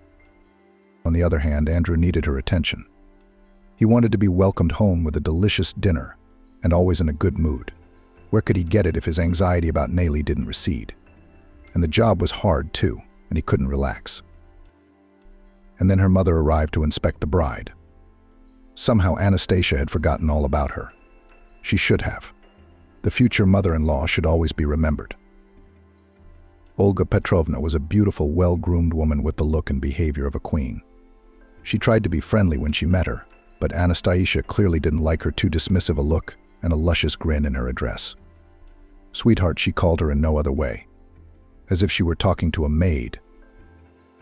In the evening, Anastasia accidentally overheard Olga Petrovna talking to her son. Andrew, have you known this girl for long? Already 6 months, a considerable period of time, and the girl is nothing. So you fell for it, and fell for it, said the mother. I love her, replied Andrew. Funny. All your love, I have always been across the road. Remember how many times I had to smooth things over, apologize. But at least there were girls from decent families. What's this? You had to leave New York to pick up a nurse. Mom, Anastasia's having a baby. Oh, great. That's a burden. Just because she's having a baby, even if it's yours, doesn't make her part of our family. She'll never be, don't you see? She's not just a hick, she's a redneck. Don't be crazy. Why would you marry her? You'll run away sooner or later, and you'll have to deal with the baby story for the rest of your life. I think Dad will be the same opinion. Of course, answered Andrew. I can't get married without Dad's approval. I can't do anything myself. I'm a worthless appendage to Papa's greatness. If you don't like my future wife so much, you don't have to talk to her. Don't, as you put it, bring her into the family. We'll live in Brooklyn. Do you hear yourself? You in Brooklyn. I've told you everything. You do what you want. Mark my words, this is not going to end well. You're always welcome, but please don't bring your nurse. And that's how short and to the point the Queen Mom's visit was. Anastasia really was pregnant. She found out a week ago. Anastasia had not even had time to decide on her attitude to this event. On the one hand, of course, joy from the expectation of serious changes in life. On the other hand, she's worried that things are moving so fast. She loves Andrew, but they are so short together. Not everyone knows about each other. Now he's had a fight with his family and has chosen her. But for all his ostensible independence, he lives in the family house, works at his father's factory, is a co-owner of the holding company, and clearly does not burn with the desire to leave the board of directors and transfer his shares to his father. Andrew at any moment can return to the family, not to her. There is no other way out, and there is no hope that the family's attitude towards her will ever change either. Since with the blessing of the family did not work out, they decided to do without a wedding, just signed. Anastasia's mother Nelly and an engineer from the Combine, with whom Andrew became friends, came to visit. Nelly was very wary of Andrew. Anastasia, aren't you being a little hasty? New Yorkers are either gangsters or scumbags. Often both. Okay, don't listen to me, you know I'm talking about mine. You're gonna be fine. You should be happy for the two of us, she said. Anastasia was happy for the two of them, for the 5 of them. Happy. And she had it all. Andrew was living in a house she'd never even imagined in her dreams, and she was expecting a baby with the man she loved, the best man in the world. When the doctors from the ultrasound room said that it will be a boy, Andrew and Joy threw a party at home. Without warning, Anastasia fell into the house with a large drunken company. Half of the guests she saw for the first time. Some strange young men with different manners and girls in revealing outfits and provocative laughter. Anastasia, with her already noticeable belly, didn't fit in. She felt awkward and uncomfortable. In the morning, she tried to talk to Andrew, but he was unable to explain anything. Then he apologized for a long time, kissed her hands, swore he would never do it again. I've been here almost a year, very tired. Constant problems at the factory. Sorry, I snapped, said Andrew. I don't even understand how I could bring all these people here. They're not my friends, don't get me wrong. They're just casual acquaintances.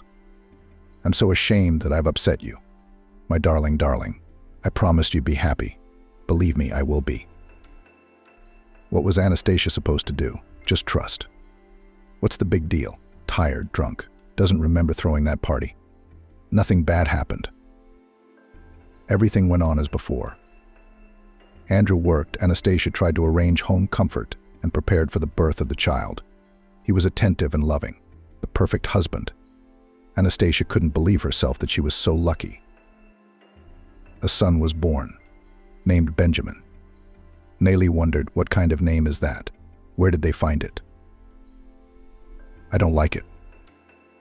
The next year, Anastasia even remembered with difficulty the endless screaming of the child and the constant desire to sleep.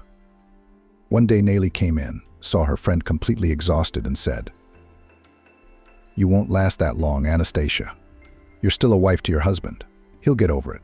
Benjamin's asleep. And you go to bed. You need to rest." Anastasia listened and didn't understand. What house, what husband, when her son was finally asleep? Night after night she walked around the room with the child in her arms, coaxing, singing, rocking. And he cried all the time when he fell asleep. She put him in his crib, sat down on the bed, fell head on the pillow, but did not lift his feet off the floor. Why would she have to get up now anyway? She couldn't sleep. I lay there listening, waiting. There was silence for about 5 minutes. Then he started screaming again, a deafening bass. That's what Anastasia was waiting for. The first scream made her head feel like a switch had been flicked. She jumped up, through a dream that was more like a faint, heard her son's cry, got up, and completely exhausted, took him in her arms and started pacing the room again. It went on like this for 24 hours. "Nayli, when do you go to bed?" Anastasia asked. She couldn't remember.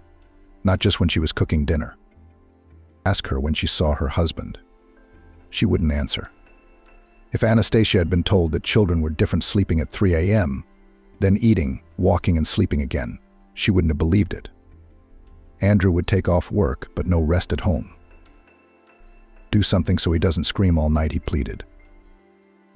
Anastasia didn't respond, she just didn't have the energy. Suddenly, by magic, everything changed.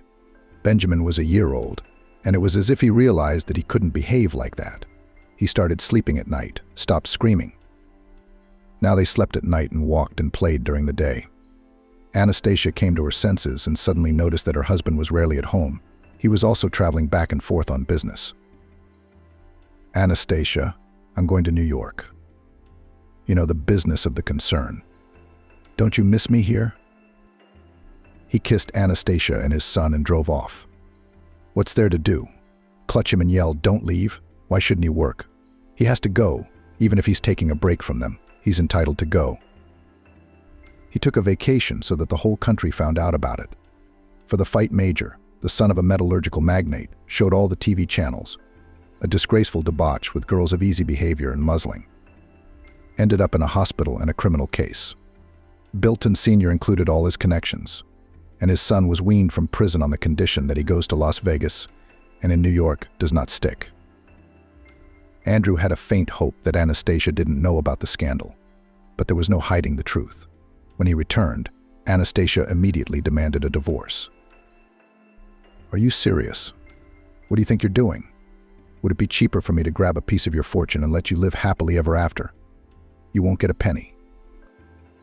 "I don't want anything. Just get a divorce and Benjamin and I can go to my mom's and you can go wherever you want." "Benjamin stays with me, with you. What do you need him for? Who reminded you that you have a son? Dad. Am I right? That's right, the stupid son. There's no hope for him. Do you need an heir? How can an empire be lost?" Andrew came over and slapped Anastasia hard across the face. She could not resist, fell, got up, wiped the blood with the palm of her hand. "I'm filing for divorce tomorrow," Anastasia said. "Yeah, sell it. But be warned. I'm giving you such conditions you'll have to go to court. You won't get anything. The only condition is that I never see you again." And that's how Anastasia's married life ended. It was painful, hurtful, and completely unclear what to do next. She packed her and Benjamin's things and left for Nayli's. Nayli was drowning Achilles, but her friend was fully supportive. She was right. She couldn't stay with him. "It's only going to get worse. I hope you don't go with the beats means love theory. You'll get a divorce. But don't play the nobleman.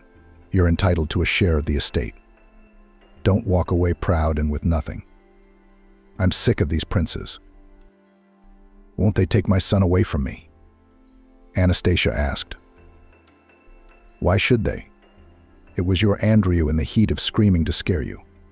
What does he need a son for?" Anastasia filed for divorce. They didn't get a divorce right away, only through the court. Because there's a child. Andrew asked to see her. She said no. She wasn't going to negotiate with him, let alone go back. His father is right. Andrew is really unable to be responsible for anyone, even for himself. Family life is not for him. He tried, but it didn't work. He was quickly deflated. A year, tortured by his wife and screaming child, was enough for the illusion of great love and happiness in marriage dissipated. Tried to be a husband and father, failed. That old life proved more appealing. Anastasia, of course, was worried. She felt like her world had fallen apart. She was going to live a long and happy life with Andrew.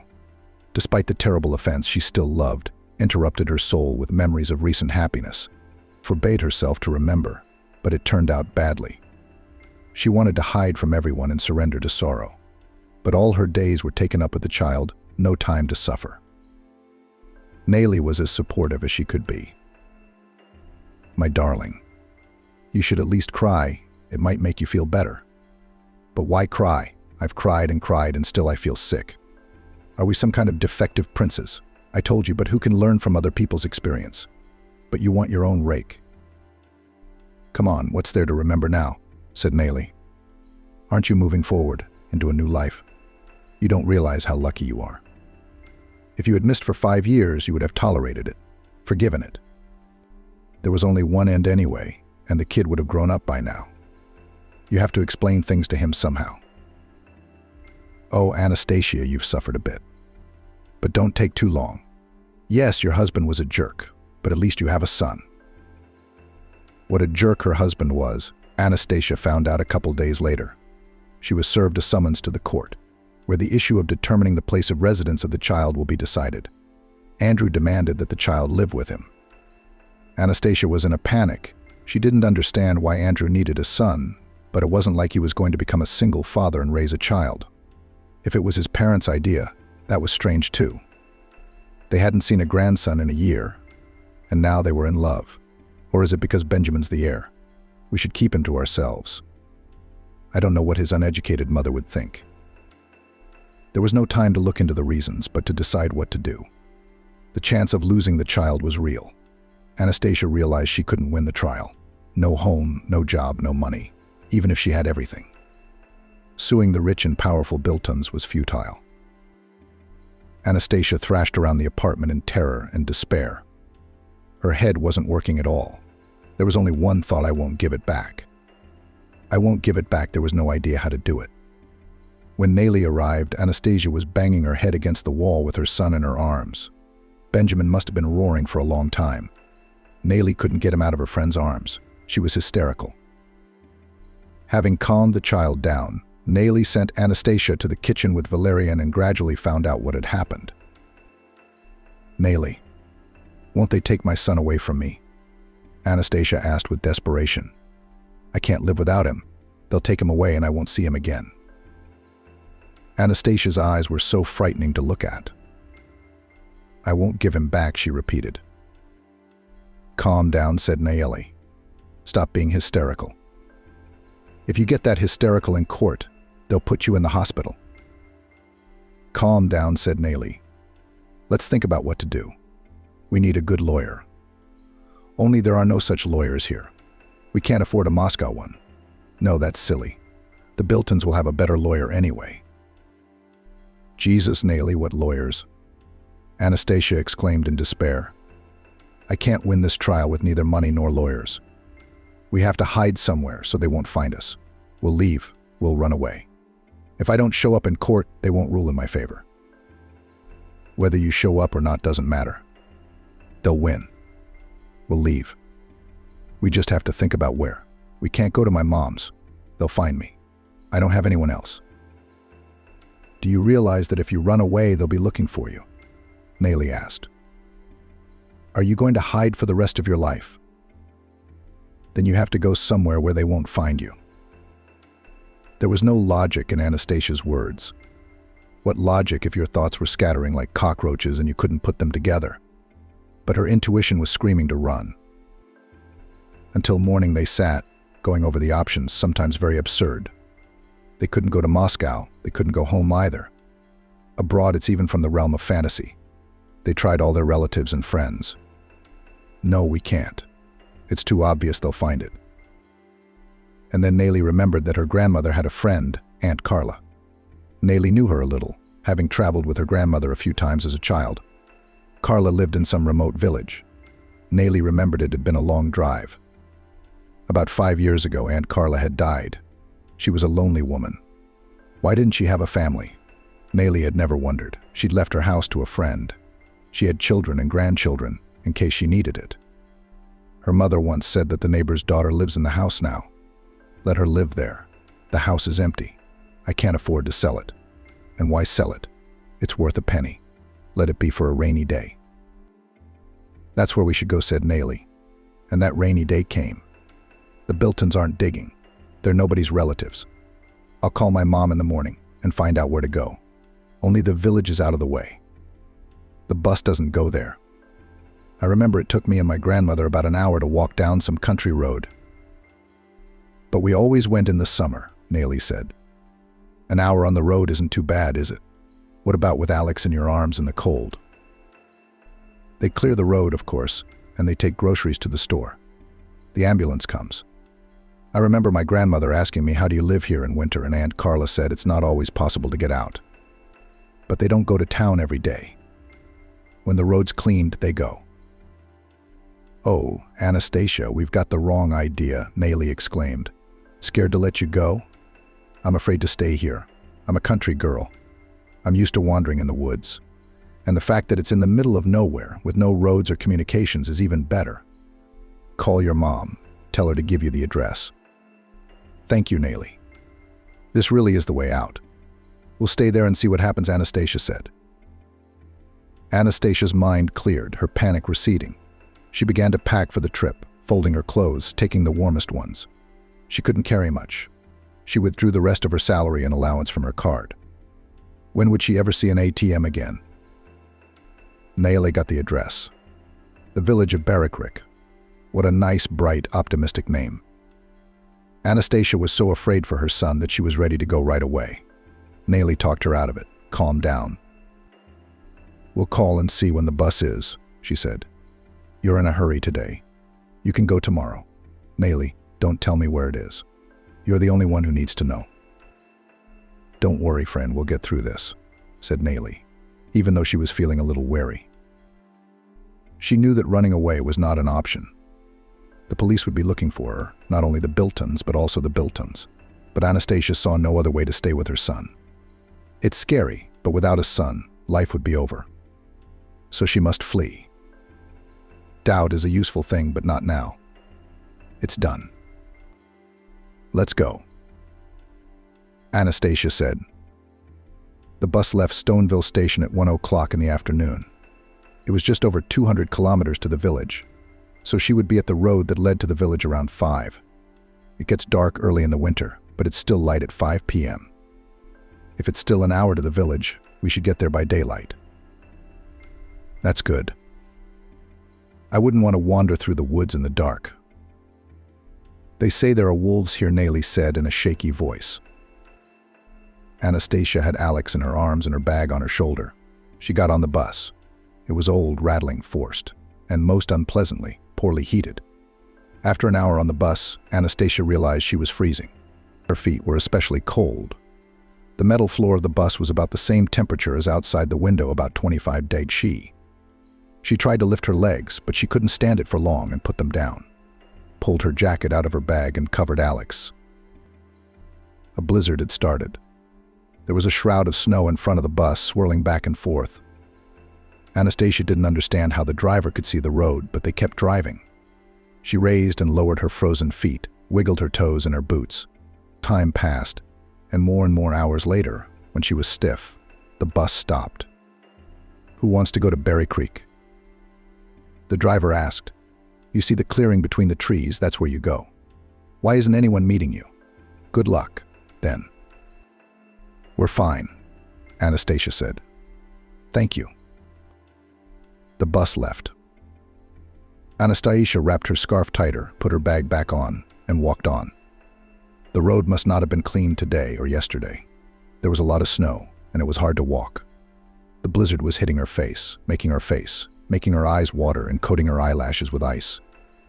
Alex was asleep. Anastasia prayed he wouldn't wake up for much longer. If he woke up and cried, he'd swallow the frosty air and might get sick. She tried to walk faster. It would start to get dark soon. Anastasia walked slower and slower with fatigue. It seemed to her that she had been walking for quite some time. The village was around here somewhere. There was nothing to see because of the snowstorm. It was getting dark. The snow was getting heavier and heavier. Shielding Alex from the snow, she walked on and on. It seemed to her that she was lost, but it was impossible to stop, and the village kept disappearing.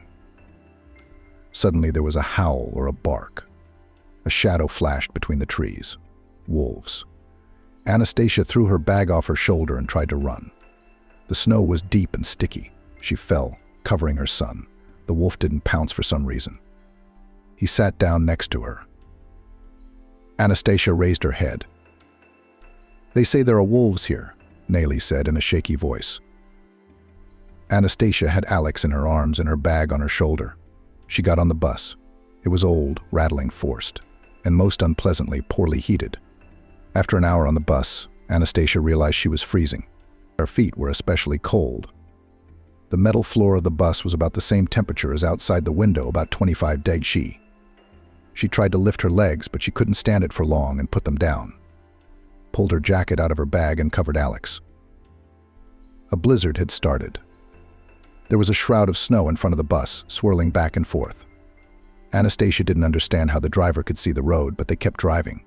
She raised and lowered her frozen feet, wiggled her toes in her boots. Time passed, and more hours later, when she was stiff, the bus stopped. "Who wants to go to Berry Creek?" The driver asked. "You see the clearing between the trees, that's where you go. Why isn't anyone meeting you? Good luck, then." "We're fine," Anastasia said. "Thank you." The bus left. Anastasia wrapped her scarf tighter, put her bag back on, and walked on. The road must not have been cleaned today or yesterday. There was a lot of snow, and it was hard to walk. The blizzard was hitting her face, making her eyes water and coating her eyelashes with ice. Alex was asleep. Anastasia prayed he wouldn't wake up for much longer. If he woke up and cried, he'd swallow the frosty air and might get sick. She tried to walk faster. It would start to get dark soon. Anastasia walked slower and slower with fatigue. It seemed to her that she had been walking for quite some time.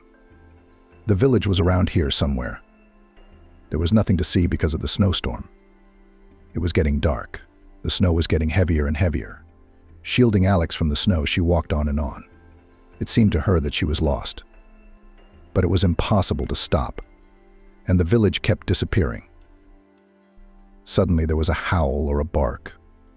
A shadow flashed between the trees. Wolves. Anastasia threw her bag off her shoulder and tried to run. The snow was deep and sticky. She fell, covering her son.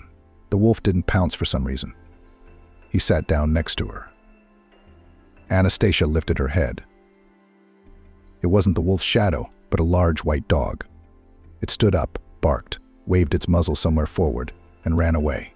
It was useless to look for the bag in this blizzard, so Anastasia followed the dog. A light flickered ahead.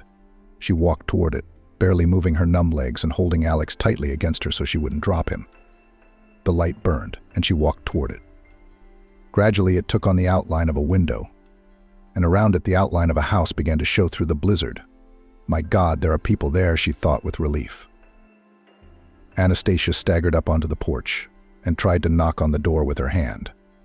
Without realizing if it succeeded, she became completely exhausted and slowly slid down the wall. She must have knocked, because a man's silhouette appeared in the window. He put his hand to the glass, trying to see who was knocking. Seeing no one, he went to the door. When he opened it, he found a woman lying there, cradling a baby. That she was alive was clear. She had just knocked. Apparently, she had just passed out from the cold. The man picked her up along with the boy in his arms and carried her into the house. Anastasia woke up. It was so nice and peaceful. Suddenly, memories of the snow, the woods, the dog whirled through her mind. Alex. Alex, my son. She opened her eyes in alarm. There were wooden walls all around. She was lying on the bed, covered with a warm blanket. "Well, sweetie, you're awake," said the woman sitting at the table, about 60 years old, with a kind face and a soft look. That's good. And my son is asleep. He has already eaten, taken a walk. Now he sleeps. Don't get up yet. I'll bring you some herbal tea. Don't worry, no one will hurt you here. Where am I? Is that Berry Creek? Anastasia asked, looking around. Not quite, the woman replied. Let's have some tea first, and then I'll tell you all about it. Anastasia drank the tea and looked around. The house was nice and warm. There was a staircase to the second floor on the side. Everything looked very cozy: fabrics, carpets, sturdy old furniture. A harem, not a house, she thought. Strange. Where in the woods would such a little house come from? So you were going to Berry Creek? The woman asked. Who are you going to? I am from Berry Creek myself, but I have not seen you before, Anastasia answered. Did you know Aunt Nina? The owners of her house let me stay there. Yes, it's a nice house. You can live there, agreed Anastasia Smith. But something must have happened to you. If you haven't gotten to people yet. Misha found you alive on the porch yesterday. A man doesn't go out in the cold to look for a village he's never been to, and with a baby in his arms, and the village isn't far, only you've gone off the road. It's good that you found us. You're in the gamekeeper's house, though here he is a gamekeeper, a forester and a hunter, she continued. He has a house in Pesky, but he is rarely there, so he lives here. Call me Anastasia Smith. What's your name? I'm Anastasia, replied the guest. Well, Anastasia, you rest now, and I'll go and cook dinner, said Anastasia Smith and looked out of the window. Oh, here comes Misha. The front door slammed. Someone shook the snow off their clothes and boots. There was the sound of outerwear being removed. Anna's heart raced. The owner of the house would be coming in now. Maybe he didn't want uninvited guests. Who would want a woman and child slumped on the porch in a semi-fainting state? Anastasia was worried, as if her fate depended on how the stranger treated her. She had not come to live with him. She would take Alex and go to the village. But this house seemed so cozy, and Anastasia Smith had treated them so warmly. She didn't want it to end right now. A tall, stout man entered the room. He smelled of frosty air. He walked to the stove, leaned his back against it, and turned to Anastasia Mikhailovna. How is it? Have the lost guests come to their senses? Then he looked back at Anna. His eyes were merry and kind. With a smile, he asked, How did you scare yesterday? I didn't expect guests. By the way, I found your bag in the woods. He went out the door and came back with Anna's bag. Is it yours? Yes, it's mine. I lost it when I was running from the wolf, she exclaimed with relief. The dog seemed so big and white. That's Artuzik, laughed the man. Anastasia laughed heartily with him. That's not how you associate a nickname with a huge dog. Well, he's Tuzik. A big and smart dog. They were making mincemeat. Alex was crawling on the floor, humming something, rattling toys. Anya, you call me Aunt Rose, said Rosalie. Or while you say Anastasia Smith, you'll break your tongue. Only Matthew calls me by my first name and middle name. Why is that? Anastasia asked. Is he your son or grandson? Neither. He's my student. I've worked at the school for almost 40 years. All the villagers are my students. 3 years ago, I was all alone. In an instant, no one was left. My daughter, son-in-law, and grandson died in a car accident. My life was over, too. I didn't know how to go on living. I didn't leave the house. I didn't let anyone in. Matthew sat outside my house all night long, consoling me, telling me to eat, forcing me to eat. When I came to my senses, he brought me here. He said he couldn't do it alone. That's how I live. I go to the village for a couple of weeks. Then I come back here again.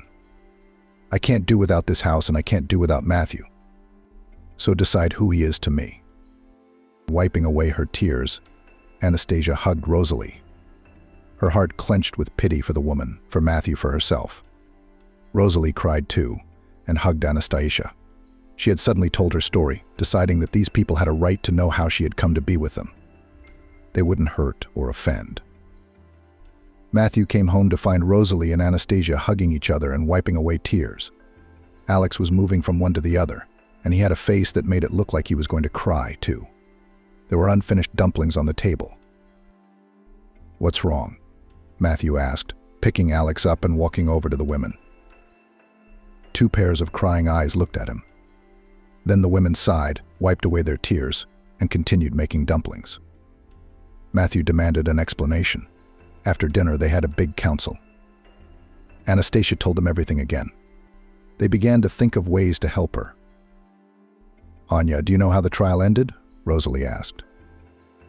"I don't know, but I'm guessing," said Anastasia. "No, you have to know for sure," Rosalie insisted. "We'd better look at the papers. They must have been sent to you," said Rosalie. "There's nothing we can do now. Give me Nayli's address and phone number. I'll go into town tomorrow and find out. Don't worry. I'll make sure that no one knows that anyone is interested in your case. I'll also find out if anyone's looking for you." "All right, girls, it's too early to worry. Let's sleep. And we'll worry tomorrow," Matthew added. Matthew left in the morning. Anastasia hoped that the news wouldn't be too bad. She didn't really believe Matthew would be able to find out anything, though. Rosalie watched her floundering, then suddenly said, "Don't you doubt it, Matthew will find out. He's a forester, of course, but he wasn't always one. He has an excellent law degree. He went to school in New York, then opened a law firm with a friend. He's a good lawyer, as they say nowadays, a lawyer with a name. True, he married very badly. His wife ruined his life so badly that he left the office to his friend and came here to lick his wounds. But he's appreciated. He's got people coming here asking for help. So he still has connections. He'll figure it out, you bet he will." Anastasia's head was a mess. How could this be? Running away from home, nearly freezing in the woods, and ending up at the home of a famous lawyer. It didn't work that way. She got dressed and walked out of the house. Gotta breathe, look at the trees and the sky, come to her senses. If it's true, there's hope. "Anya, come and have a look," Rosalie called out. Anastasia ran into the house. Alex was standing in the middle of the room, waving his arms, staggering, but standing. He took a step, fell to all fours. "Oh my God, he's gone," Anastasia exclaimed. It was such boundless happiness that all the troubles somehow faded and fell away. It was as if Anastasia had grown wings, an unjustified but unshakable confidence. No one could ever take her child away from her. She'd bite everyone. She wouldn't give up her son. We were waiting for Matthew. Our lives depended on his news. It wasn't just words, they were. And if Alex, because of his young age, or rather 1 year of living, didn't get into the situation, Anastasia waited for Matthew with bated breath. Matthew arrived late in the afternoon, came in, took off his jacket, walked to the table, sat down. Rosalie, Anastasia hovered around him. They didn't have the courage to ask. "Were you expecting me?" Matthew intrigued when he realized he couldn't go any further. "I'm going to get beaten up." He spoke. Exhale. "It's not that bad." The trial went ahead. Andrew had a lawyer brought in from New York, but for some reason the local judge wasn't too scared. Maybe he didn't take the New Yorkers' pressure seriously. Or maybe he thought that in front of them will not give up. Anyway, the court ruled that the child must live with his father. But the execution is on hold pending questioning of the mother, which is you, Anastasia. You have 1 month to appear in court. In a month, if you don't appear in court, the judgment will take effect. You'll be wanted, and then they'll file for termination of parental rights. "What good is that?" Anastasia asked. "You have a month. In a month you have to prove that you can raise a child. You have to have a job, a place to live, money for child support. Ideally, a full family." "That's great. You've got it all," Anastasia said wryly. "No, I have a job. I'm on maternity leave. I work at the hospital, but no place to live, no money, no husband." "Listen, your Nayli is a tough cookie. Andrew's nose is digging up the ground. They're looking for you. They visit her every other day, hoping you'll show up. And she's like, 'I don't know anything. Leave me alone.' She wouldn't talk to me, but I convinced her. I'm charming and honest." Matthew chuckled. "She's a beauty too, Anastasia. Rosalie's a supermodel out there." Rosalie hummed. "Which is better than me. But of course not as good, but beautiful. Almost like Anastasia. Wow. Is that a compliment? It's kind of out of time, but it's nice. Anastasia smiled. As expected, the Andrews won the trial. They got the baby back, but somehow there's no despair. Somehow it feels like everything can be changed. Because Matthew believes in it. Well, if he believes it, she'll believe it too. Anastasia realized she couldn't do anything on her own. All she could do was trust Matthew. Anastasia couldn't sleep at night. The thought of marrying Daniel came to mind. She wondered if she could ask Daniel for help. Didn't he love her, ask her to marry him? Of course, he'd had his own life for a long time. But a sham marriage could be arranged. She'd have a place to live and a husband to sue for her son. And then they'd divorce. Wouldn't he want to help? We should tell Matthew in the morning. Sounds like a good option. Anastasia. Are you out of your mind? Matthew questioned. What if your Daniel is married? Even if he isn't, he has a girl he loves. Of course he's a noble man, he won't refuse you, but he won't ruin a man's life. I'm sure if he's single, he'll help a friend in distress. And if he still loves you, are you ready to marry him for real? If not, forget it. Anastasia sighed. But I don't have any other ideas. You know, if there's no other way out, I'll marry you myself. Not for real, of course. I'm not married. I don't have a mistress. No one will get hurt. Let's leave that option for last resort. Forget about Daniel. The next day, Matthew had a visitor, a young, beautiful girl. She came on foot, apparently from the village. Matthew, you haven't been here for a long time. I've been waiting and waiting, so I thought I'd see if anything was wrong. Rosalie cooed. Oh, there is. Matthew's getting married. He laughed. Here's the bride, Anastasia. Come here. Anastasia came down from the second floor with the baby in her arms. That's how the young and foolish love each other, Rosalie sighed. What happened there? I do not tell me on stupidity and split up.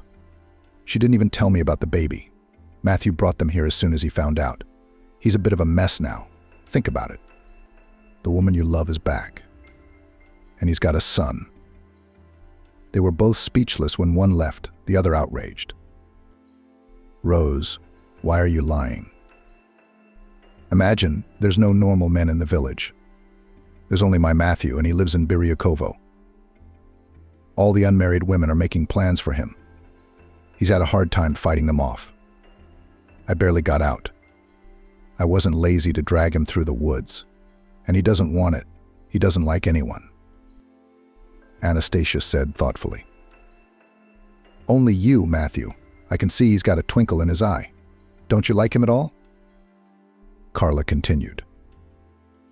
A fake marriage to avoid losing the baby is certainly a solution.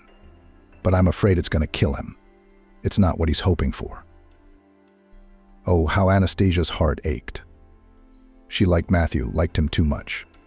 But you can't go from fire and brimstone to fire and brimstone. She'd been married once before. And this is just a few weeks' acquaintance. No one's ever proposed and asked me to marry her so quietly. You're dreaming. It's an empty fantasy, nothing more. Another week passed, and now the guest didn't show up. So who wasn't expected, he just showed up. There was a knock at the door. Rosalie opened it. On the threshold stood a young man dressed in a dapper, metropolitan appearance. Rosalie knew at once who it was. She tried to slam the door shut, but he pushed it open and stepped inside. Anastasia, I know you're here. Come out, we need to talk. Andrew, how did you find me? I gotta hand it to you, you hid pretty well. We barely figured out that your Nelly, or rather her mom, has a house in Biryakovo. But no one saw you there. We found a kind woman who told us that a young woman with a child, like the gamekeeper's wife, lives in the gamekeeper's house. Here I've come to see if we have one wife for two. He threw the papers in front of Anastasia. You can't hide anymore. Here's a subpoena. If you don't show up, you'll lose the baby, even though there's already a judgment.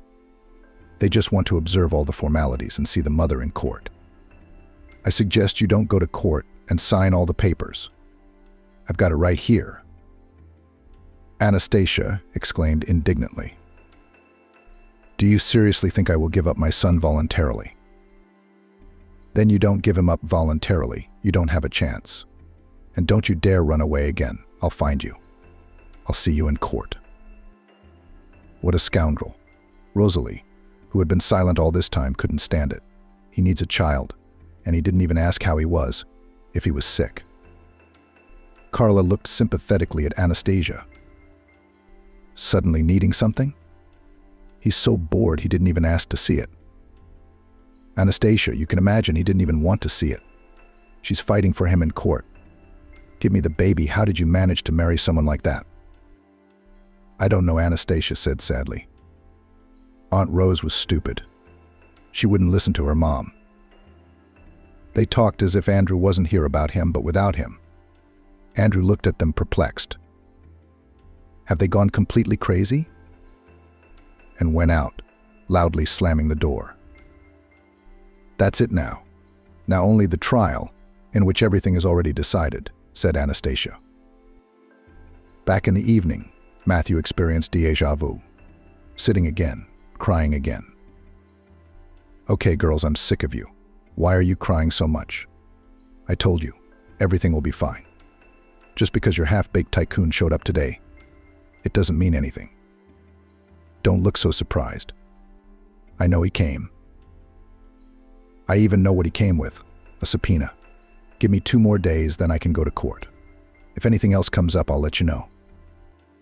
He turned to Anastasia. Yeah, you get ready to get married just in case. Just like that.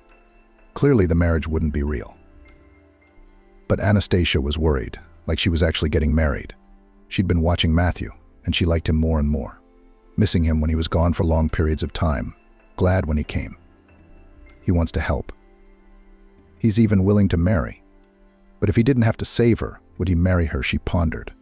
Yes, very timely thoughts. There's a trial coming up. There's a good chance her son will be taken away, and she's dreaming.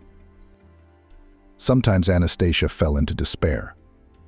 I can't win this trial no matter what Matthew says then.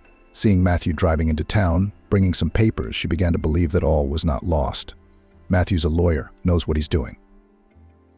A couple days later, Matthew brought some papers, spread them out on the table, sat Anastasia across from him, and began to explain. Now you're going to write an application for a residence permit. Tomorrow I'll go to the village, to the administration office, and register you with me. This is how I edited your text. In this way, we will solve the issue of housing. And what custody? You can't dig it up. The conditions for the child are in place, Matthew said. There are 2 problems: child support money and a single-parent family. The Wonsons will argue that there are grandparents in addition to the father. They're better able to provide childcare and decent support. You have a problem: either you take care of the child and then you have no income, or you go to work, but then you cannot provide care. Even if you work, your income does not compare to the Wonsons' income. That means you need a husband to provide an income so you can take care of the baby. Matthew smiled. By the way, I can apply for marriage registration tomorrow at the administration office. What, right tomorrow? Anastasia wondered. No, you think about it, but don't take too long. Time is running out. I don't understand you. You were going to ask Artem to marry you. I'm asking you to marry him. Especially since you say it's not a real marriage. Or is there something that makes you uncomfortable? Of course I'm confused. You're a lawyer. You know the risks. Signing a woman and child into a house you don't know, marrying her. Isn't that a risk? I'm a pretty good judge of character. It's a professional skill. And I'd also like to help a woman I like, Matthew answered, looking her in the eye. So you're about to sign a contract of service with me. You understand me as a lawyer. I will represent your interests in court. You just have to trust me. Well, that's all for now, he said. The anxious days of waiting for the trial dragged on. Matthew checked in on Anastasia and Sevelius. He brought in the guardianship officers from the city. 2 very serious ladies went around the house, looking in every corner, even the refrigerator and pots and pans. They looked at each other sternly, wrote something down, took pictures. Smiling strangely, they tried to play with Savli. For a long time they asked Anastasia what she played, what she ate, how much the child walked, what he was sick with. Then they signed a statement of living conditions. Matthew explained why it was necessary. Now the Wonsons will not be able to claim that the child has bad conditions and that you are not engaged in the development and upbringing of your son. Here is my edited version of the text. The trial was 3 days away. To keep her mind off her gloomy thoughts, Anastasia started cleaning. As she scrubbed the floors, dusted, and hung out the rugs, she seemed to calm down a little. Rosalie, worried that she couldn't do anything to help, decided to at least indulge. She put the dough for the pies. After dressing Sevelius, she went out on the porch with him. The weather was fabulous. The frost was not strong, the sun was shining, everything around was so bright and festive. Nothing terrible would ever happen again. Anastasia had had her share of misfortune. She hadn't done anything wrong. Why should she be endlessly punished? Anastasia walked with Sevelius, played snowballs with him, went sledding. It had been a long time since she'd been in such a cloudless mood. Suddenly it was as if something prickled. It became cold and anxious. Something must happen, something very unpleasant. I didn't feel like going out. I wanted to go home and close myself in the fortress. The house was clean, bright, and smelled of cakes. No, nothing will happen. It was just a dream, Anastasia reassured herself. Rose, someone's coming, Rosalie said excitedly. It was as if Anastasia's anxiety had gotten to her. Who the hell is coming? Didn't Matthew say someone was coming? Anastasia went to the window.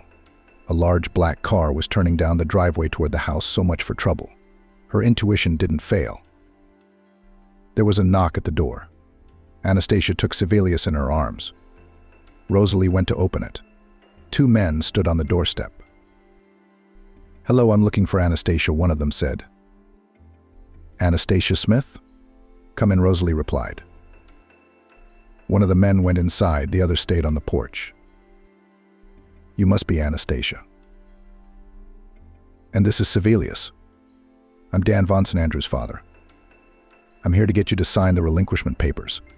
The trial's in 3 days, and I don't want our family to be bombarded with reporters accusing us of all sins. It's all going to come down to the same thing.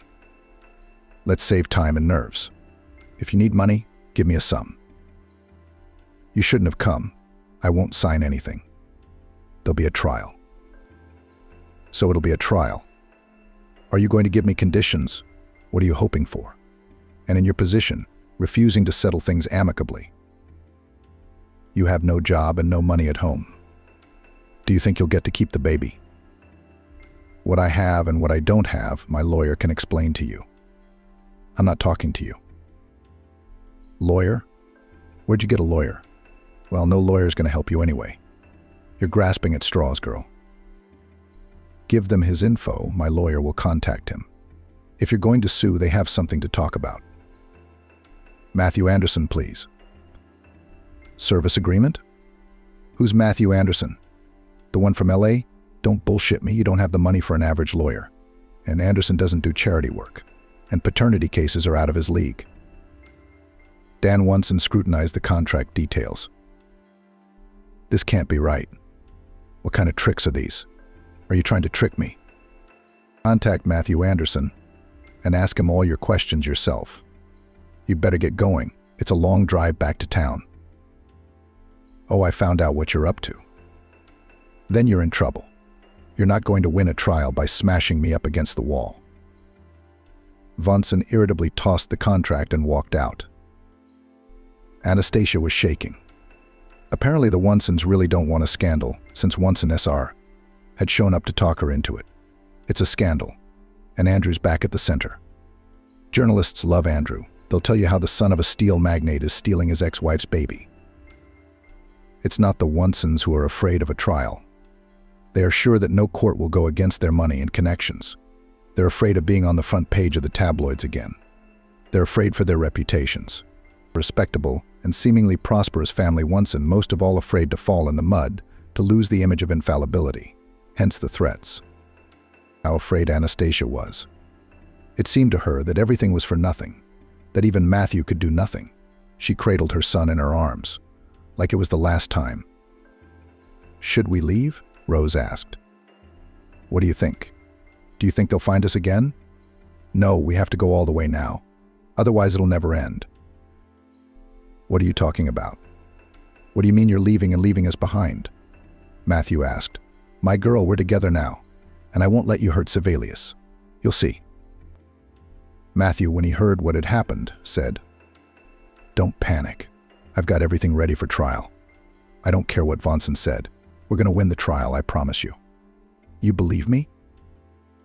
"I do." Anastasia nodded. "We'll go tomorrow and sign the papers. It'll be our last argument. Vonson won't have any reason to take the baby away from you." Anastasia calmed down, wiped her tears, and they went to drink tea and cakes. "And give Sevelius here. We'll go to bed with him," Anastasia called out. Rosalie hid her tears of joy. How good it was. Matthew was finally getting married.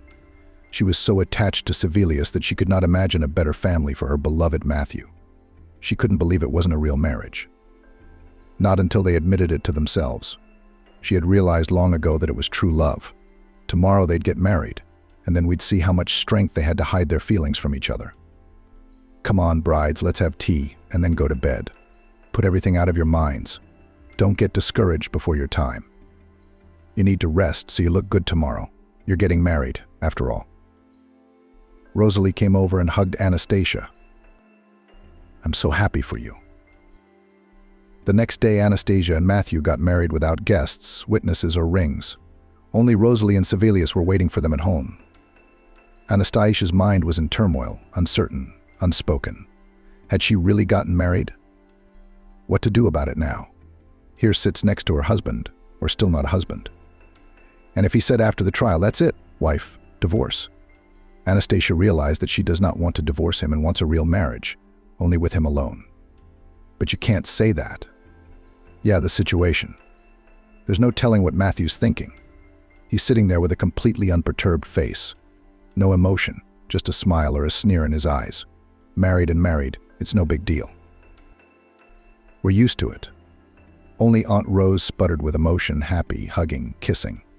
Of the three of them, she was the most like a happy newlywed. Here it was, court day had arrived. Anastasia was so nervous that she gave the impression of being insane. Hands shaking, eyes huge with terror. She didn't even seem to blink. She didn't say a word all the way to town. Matthew looked at her with a wary eye to see if she'd fainted. He himself was professionally calm and collected. He couldn't calm Anastasia. But he tried to explain how to behave in court. But he didn't know if he got it. So he decided to use shock therapy. "All right, my little star. Are you reacting in any way? You married a normal woman, and now you're either dumb or crazy. Family life has brought you down quickly. Are you going to go to court with your divorcee right now?" Anastasia smiled, so she could hear well. "Now seriously, don't be stupid. Here's an express option, just what you need. When asked by the judge, say your first and last name. If the judge addresses you, say, 'Yes, Your Honor, I'll do the talking for you.' Daddy's girl, calm down. You need to look confident. Remember, your ex-husband and his father are in the audience. It's a sacred thing to mess with them, and we're going to do it tonight. Okay, here we go. Look at me. I swear to you, we're going to win.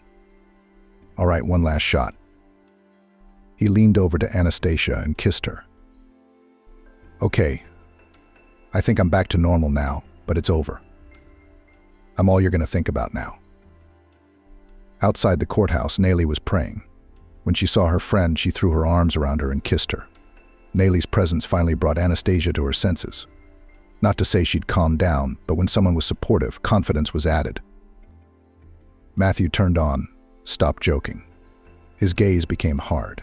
He took Anastasia's hand and led her into the hall. Vonson's lawyer deflated when Bilton entered the room. Apparently, Vonson didn't even fully believe it was true. Who would have believed it? They were hoping for a quick victory over a homeless, uninterested nurse. This Bilton guy. During the hearing, it was revealed that the defendant has a job, a house and child support money from her husband. And the husband is none other than Mr. Bilton himself. It was a low blow. Vonson's attorney still tried to turn the situation around, but it was all in vain. There was no reason to take the child away from the mother. That's what the court ruled. On her way out of the courtroom, Anastasia was intercepted by Andrew. "You bitch. Bilton, is this some kind of lawyer thing to win a case? That's a little petty for a lawyer of his caliber. Or is it his thing, declaring every defendant his wife? The truth will come out. He'll lose his name, and you'll lose the baby, you and Bilton. This is ridiculous." "Young man, I'm sorry, but I really need my wife." Matthew came over and hugged and kissed Anastasia. "Anastasia, if you have any questions for my wife, feel free to contact me. I'm not only a husband. I'm also a lawyer. I advised her not to communicate with you. If you have an irresistible urge to socialize, there are reporters outside. They have a lot of questions for you. Good day to you." Matthew led his ex-wife Anastasia through the crowd of reporters, tossing no comment, and handed her into Nayli's arms. "Girls, I've got some more business to take care of here. I've got paperwork to do. And you have nothing else to do here. I think you have a lot to talk about. Anastasia, take a cab and go to Nayli's. I'll pick you up there later." As she got into the cab, Anastasia saw the crowd of journalists rushing to the courthouse doors. They surrounded the Wonsons who had come out. They couldn't get through. "If you please, gentlemen, did you order a scandal?" It's déjà vu all over again, same apartment, same kitchen, same two girlfriends. Only now there was no consolation but no news to tell. Nayli was curious, what was it? Where did Bilton come from? And most interesting of all, was he really a husband? Anastasia told everything that had happened to her in the meantime. Nayli was surprised, about to cry a couple of times, but asked the question head on. "So is he your husband?" "Oh, Nayli, I don't know. I think we married to win a case. But I love him so much I don't know how I can let him go. And he wants to let go. Who knows? He kissed me so hard today, I believed he didn't. Or maybe he was just reassuring me. He could see I was worried. I think I'm in love again. One love wasn't enough." "No, Anastasia, don't compare. I told you about your boy Major right off the bat. But you didn't listen. This one's different. Remember when you sent him to me? I was tense at first, and then I looked, and he was all over the place. He got everyone he could to help you. I didn't know he was a big-time lawyer. I was just glad you had a real man by your side. But he complimented you a lot too. I was jealous of him." "Oh, come on. I'm not an oligarch or an expensive lawyer. But I think I found the right guy. And you're not talking. So tell me, local." "No, I've got a reputation here, you get a lot of assholes hitting on me." When Anastasia left, Nayli was sad. They asked her to work at the restaurant again. She took it. She had to make a living. More gangster faces, obscene offers. All in a circle, no way out. One morning when she was leaving the restaurant, a young man came up, said that he was on a business trip, he had nowhere to go, and spent every evening in the restaurant. Strangely, Nayli didn't remember him. He walked her home, and then again.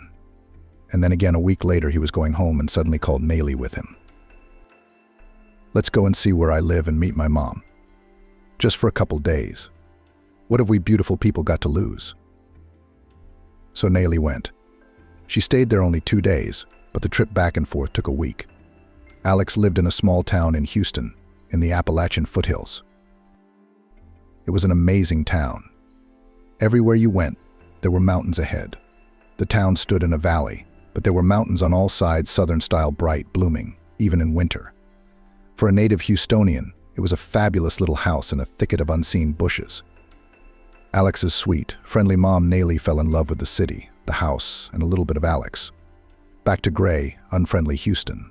More restaurants, drunken suitors. Alex wrote, called, but she didn't dare change her fate so abruptly. 2 days ago, his mom wrote, "Nayli, my daughter, would you come back? Alex is waiting for you. You liked it here. So come. Of course, we don't know each other much, but if you like Alex, don't waste time. We're waiting for you." Anastasia, I think I might go. What if this is my chance? I'm not going to have a life here. Either I drink, or I'm going to get my ass handed to me by gangsters. And then I'll be lost for sure. Do you love Alex? I'm not sure yet, but I think I could love him. He's a good guy, and his mom is amazing. Nayli, I'm not much of a counselor. I can't figure out my own life. But if you like Alex, you should go. If you don't go now, you'll spend the rest of your life thinking, if I'd gone then, I'd have been happy. But you know it's better to do it and regret it. Matthew arrived, covered the girls' party. As Nayli and Anastasia were saying goodbye, Matthew suddenly said, "Girls, don't you want to go to your homeland?" Seeing the perplexed looks, he continued, "Why are you surprised?" "Nayli, when did you visit your mom?" "Anastasia, your mother, I think, has never seen her grandson. And we have a new son-in-law to get to know. Let's take Rosalie and go. Do you have a place to put a big group like that?" We drove home. Anastasia was silent again. She just didn't know what to say. How extraordinary he was. The best. At home, cozy, warm, Rosalie in denial, whom no one would ever take away. Happiness is so simple. A week later, they were going to go to the village. Matthew went into town to pick up Nayli. Rosalie and Anastasia were packing. There wasn't much to pack, just a couple of sweaters and some pants for Tyler. But Rosalie couldn't go empty-handed, and Anastasia was baking pies. Rosalie was carrying jars of salads and pickles. She wanted to bring some mushrooms and cabbage, but Anastasia stood up for her. "Rosalie, we're not going to starve. We'll take the pies. But if we bring pickles and tomatoes, Mom will be offended. She's got plenty of that stuff. Or do you think yours is better?" "That's what she'll think. She'll be offended. Why don't we buy her some marshmallows? She loves marshmallows, and they rarely bring them to the village." The daughter's return stirred up the whole village. Neighbors ran to the house of Jennifer, Anastasia's mother, all day long, some for salt, some for flour, some for potatoes. Suddenly everyone had run out of everything, and there was nowhere to get it but Jennifer's. And the wailing began. "Oh, Anastasia, how beautiful you've become. Like you used to be ugly. Is that your little boy? You didn't come with a stranger, did you?" Anastasia Vonson is interesting. But that's not why we're here. Anastasia brought her new husband. That's who I'm curious to see. Oh, what a guy. Only in the city. Here, girls, you're sitting here, you can't get married. And Anastasia Duck has a second husband, and he's rich again. And with a child. Did you hear Nayli's getting married, going south? Not to Dan, is she? I don't think so. Come on, it's all Latinos in the South. Anyway, the village was filled with gossip for a week. Matthew put up with the sightings. He knew it was the village's main entertainment. Jennifer felt bad for the villagers, but she couldn't help it. She couldn't chase the neighbors out of the yard. In the evening, they were finally alone. We sat at the table and talked. Jennifer really liked her daughter's husband. It wasn't that he was an established, serious, famous lawyer. Her first husband was not bad, either, a tractor driver. Jennifer saw the way Matthew looked at her daughter. If they said now that the marriage wasn't real, that there was no relationship between them, Jennifer wouldn't believe it. But no one had told her that. And no one had told Jennifer that Rosalie was not related to Matthew in any way. She wondered who she was to Matthew. If she calls him by his first name and middle name, she's not his mother. Though it could happen. But she didn't feel comfortable asking. And why should she? What difference does it make? The main thing is that her daughter is loved in this family. She could feel it. And her grandson is a delight. She lived, she waited. What more could she ask for? Jennifer couldn't sleep at night. She went into the kitchen and poured tea. Something was troubling her. It seemed to her that Anastasia was keeping her safe and not telling her the whole truth. Rosalie heard that Jennifer was awake. She lay there thinking and finally decided that a mother had a right to know how much trouble her daughter had been through. You can't sleep? Yeah, it's a little unsettling. You tell me, is Anastasia okay? She is now. Actually, of course she is. Andrew tried to take the baby away from her. Matthew saved her. Your girl is a tough cookie, a tough nut to crack.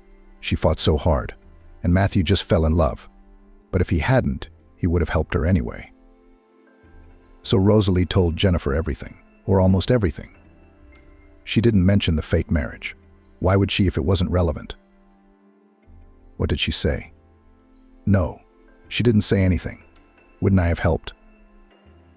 No, Jennifer. She couldn't have come to you. They would have found her immediately. It's fate, really. If she hadn't gotten lost and come to us, you'd never have seen your grandson. Early in the morning, Anastasia got up and went to the kitchen. She wanted to make her own breakfast. Rosalie's cooking. She's so lazy. But again, it didn't work. Rosalie and her mother were already in the kitchen. There was a pile of pancakes on the table. Mommy, did you guys bake pancakes all night? Her mom came over to Anastasia, kissed her, hugged her, held her tight. Mom, what are you doing? Anastasia looked into her mom's eyes, tears welling up. Did something happen to you? No, sweetie. It's okay now, we're cooking. Go on. Anastasia pulled the blanket off the bed, wrapped herself up tightly, and went out onto the porch. It was a frosty, fresh morning, and there was also a huge, indestructible feeling of happiness. That was it. No more troubles and misery. Home, Jennifer's mom, Rosalie, Matthew. That was all there was to happiness. The door opened.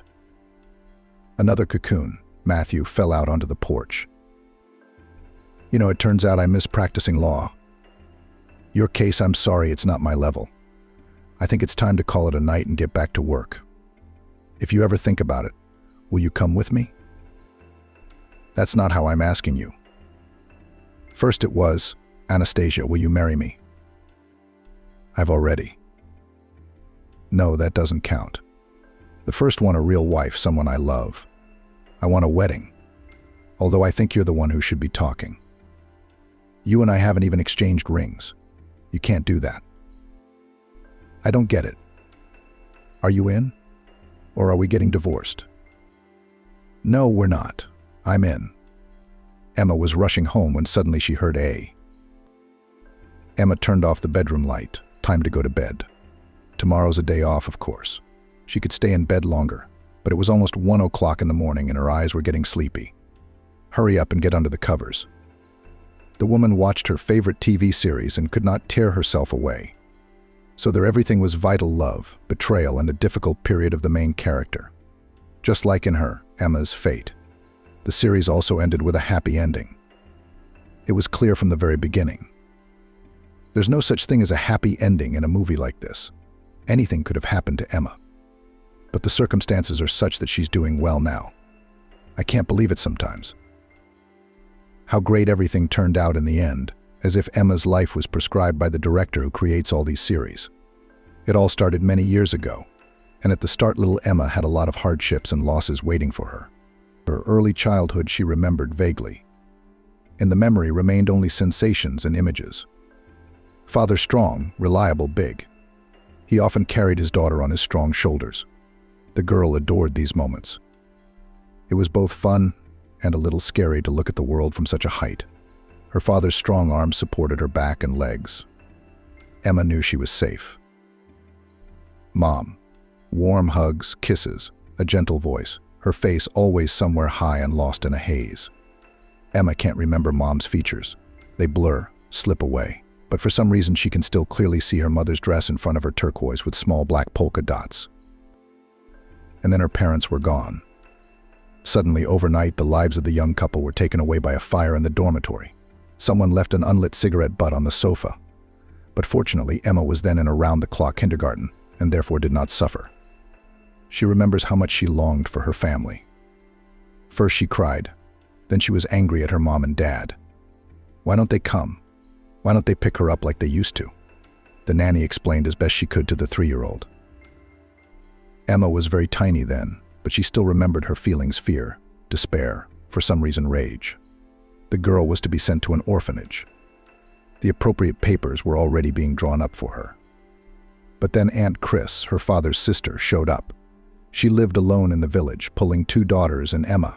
In general, she was not particularly needed, especially since brother and sister hardly ever spoke to each other.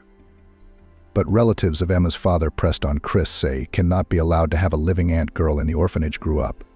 So she had to take her niece in. Chris was the kind of woman for whom it is very important what people say. Emma's childhood was not a happy one.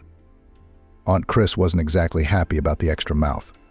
No, she fulfilled her duty to the child correctly dressed, fed, educated. She sent her child to school on time, made sure Emma didn't hang around, and taught her niece the ins and outs of everyday life. But Emma saw how her aunt treated her daughters, with what love and tenderness she looked at them, how she smiled at them. Aunt Chris always tried to please her girls, bought them on the last money sweets, which they loved, dressed them in clean dressy dresses. Emma, like the youngest, had inherited clothes, and her wishes were never taken into account. Aunt Chris was delighted when her girls fidgeted in front of the mirror. What beauties are growing up. They're just photo models and can pose. Emma did the same, trying to win her aunt's praise. But the words were quite different to her. That monkey is wriggling all like her mother. You should do something else, and so it was with everything. No wonder that Emma grew up a quiet and even perhaps hindered girl. She tried to be as inconspicuous as possible, so as not to irritate her aunt and cousins. Emma cleaned the house constantly and often cooked dinner. She wanted to justify her life in this house in some way. Emma wanted to prove to Chris that she hadn't taken her niece in for nothing. She was useful too. Emma had realized from an early age that no one would love her just for her pretty eyes. Recognition and respect must be earned. The girl dreamed of growing up soon and becoming independent. Therefore, having finished 9 grades of the village school, she applied to the college. That 2 more years of school was out of the question. Emma needed to quickly get a profession and separate from the family of Aunt Chris. She had been told this more than once. And the older Emma got, the more often such conversations took place. You're not smart enough to finish the 11th grade and go to college, her aunt said about her niece's future. That's why you should go straight to college. You'll get a profession. In 3 years you will become independent, you will start earning money. Who knows? Maybe you'll settle down in town or get married. You're not so bad looking. Yeah, Emma grew up to be a very pretty girl. She knew that. She had eyes. And she looked in the mirror, sometimes big hazel eyes framed by thick black lashes, plump, well-defined lips, chiseled cheekbones. The figure was a success, too. Emma was tall, slender, long-legged. Aunt Chris often said that Emma was not their breed. Her own daughters had stronger bones, rounder cheeks, lighter hair. Maybe it was because of this different breed that her aunt didn't fully accept her niece. Emma didn't know for sure. She only realized that she looked very much like her mother, and that she grew up in an orphanage. So Emma didn't know her relatives. Maybe they'd be a lot nicer to a girl of their breed than Aunt Chris. Oh well. Emma was a very modest, quiet girl, did not go to dances, did not go out with boys in the evenings. Still, she had her admirers in the village. When Emma was about 16 years old, she began to be courted by local boys. But Emma was not ready for such relationships, and the girl did not plan to marry early. First, she wanted to get a profession, get on her feet, feel confident, and then she could think about her personal life. Emma dreamed of a big, strong family, a loving, caring husband, at least 3 children, a spacious, cozy house. She wanted love, understanding of people close to her. But the girl knew first she had to study to prepare the ground. So after school, Emma went to the city. She, as a visitor, was provided with a hostel. The girl was only 16 years old when she found herself all alone in an unfamiliar place. The abundance of people and cars, the new way of life, all this was confusing at first. But then Emma even liked it. She became almost independent from her aunt in her 16 years. She lived on her own, received a scholarship and payment for the loss of the breadwinner. This money was enough for food, clothes, and transportation. The girl did not need more. At the age of 20, Emma received a diploma. Now she was a food technologist, which she was very proud of. The name of the specialty sounded solid and weighty. However, very soon the girl realized that it was impossible to get a job in the city without experience. The scholarship was no longer paid, as well as payment for the loss of parents. For the state, she is now an adult, a young specialist. Accordingly, she had to support herself. Emma got a job as a cleaner in the housing and utilities department. She grabbed the first vacancy she could find. How can you make sense of it when hunger and the street loom in front of you? The work was hard, physically exhausting. The pay was minimal, but at least she was given a room under the stairs as a housing and utilities employee. At least she had a roof over her head and some money for bread and milk. Thank them for that. Emma did not give up her attempts to find a more qualified and better paid job. In her free time, the girl went on interviews, proudly showing potential employers her red diploma. But no one needed a young lady with no experience. One day she was lucky after all. She came for an interview at a beverage company. Having seen the vacancy in the newspaper, Emma decided to try her luck. Already in the first minutes of the interview, the girl realized that she would not be hired. The HR employee seemed to communicate with Emma for the sake of a checkmark. Maybe she was fulfilling some recruitment plan or creating a semblance of work. Emma immediately guessed that she would not be hired here as a technologist. And then he walked into the office, Aiden, a tall man in jeans and a plain black t-shirt under which she could see strong muscles. You could tell he played some kind of sport or went to the gym. He had a feeling of strength and self-confidence.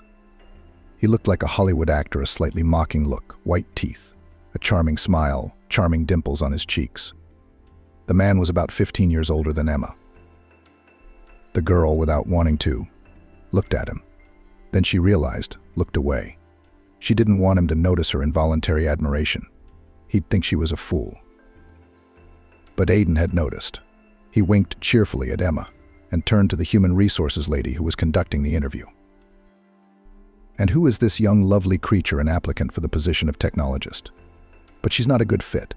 She has no experience at all, and her specialization is not the right one. Yes, it's hard to find a job for young people without experience. The man shook his head, looking at Emma with interest. It's hard on them. What about the secretary position? I'm in need of a new assistant right now. She's young, quick, energetic, and she's got the right looks, which is important for our image. We were going to transfer Smith from the energy department, the personnel officer reminded me. Smith looks good in her position. Let's put the girl on probation. Something tells me she'll do a good job. Aiden winked at Emma and left the office, grabbing a file from the desk.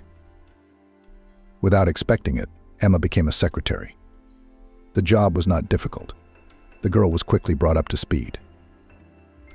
I'm sorry you're in such a difficult emotional situation, Emma. Falling in love with a married boss is a very delicate and painful situation. I want to support you and remind you that your feelings are natural and beyond reason. It's not your fault that you fell in love, but you correctly realize that a relationship with a married man is a path to a dead end that will only bring pain to all involved. You're thinking that Aiden is not for you. A family man has a rational grain. It is better to accept this situation for what it is and try to deal with your feelings. They'll fade with time. Focus on work, personal goals and interests. Find new hobbies and meet up with friends. Perhaps you should consider a new romantic encounter.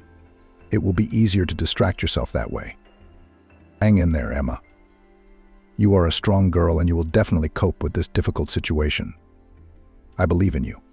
If you want to talk, I'm always ready to listen.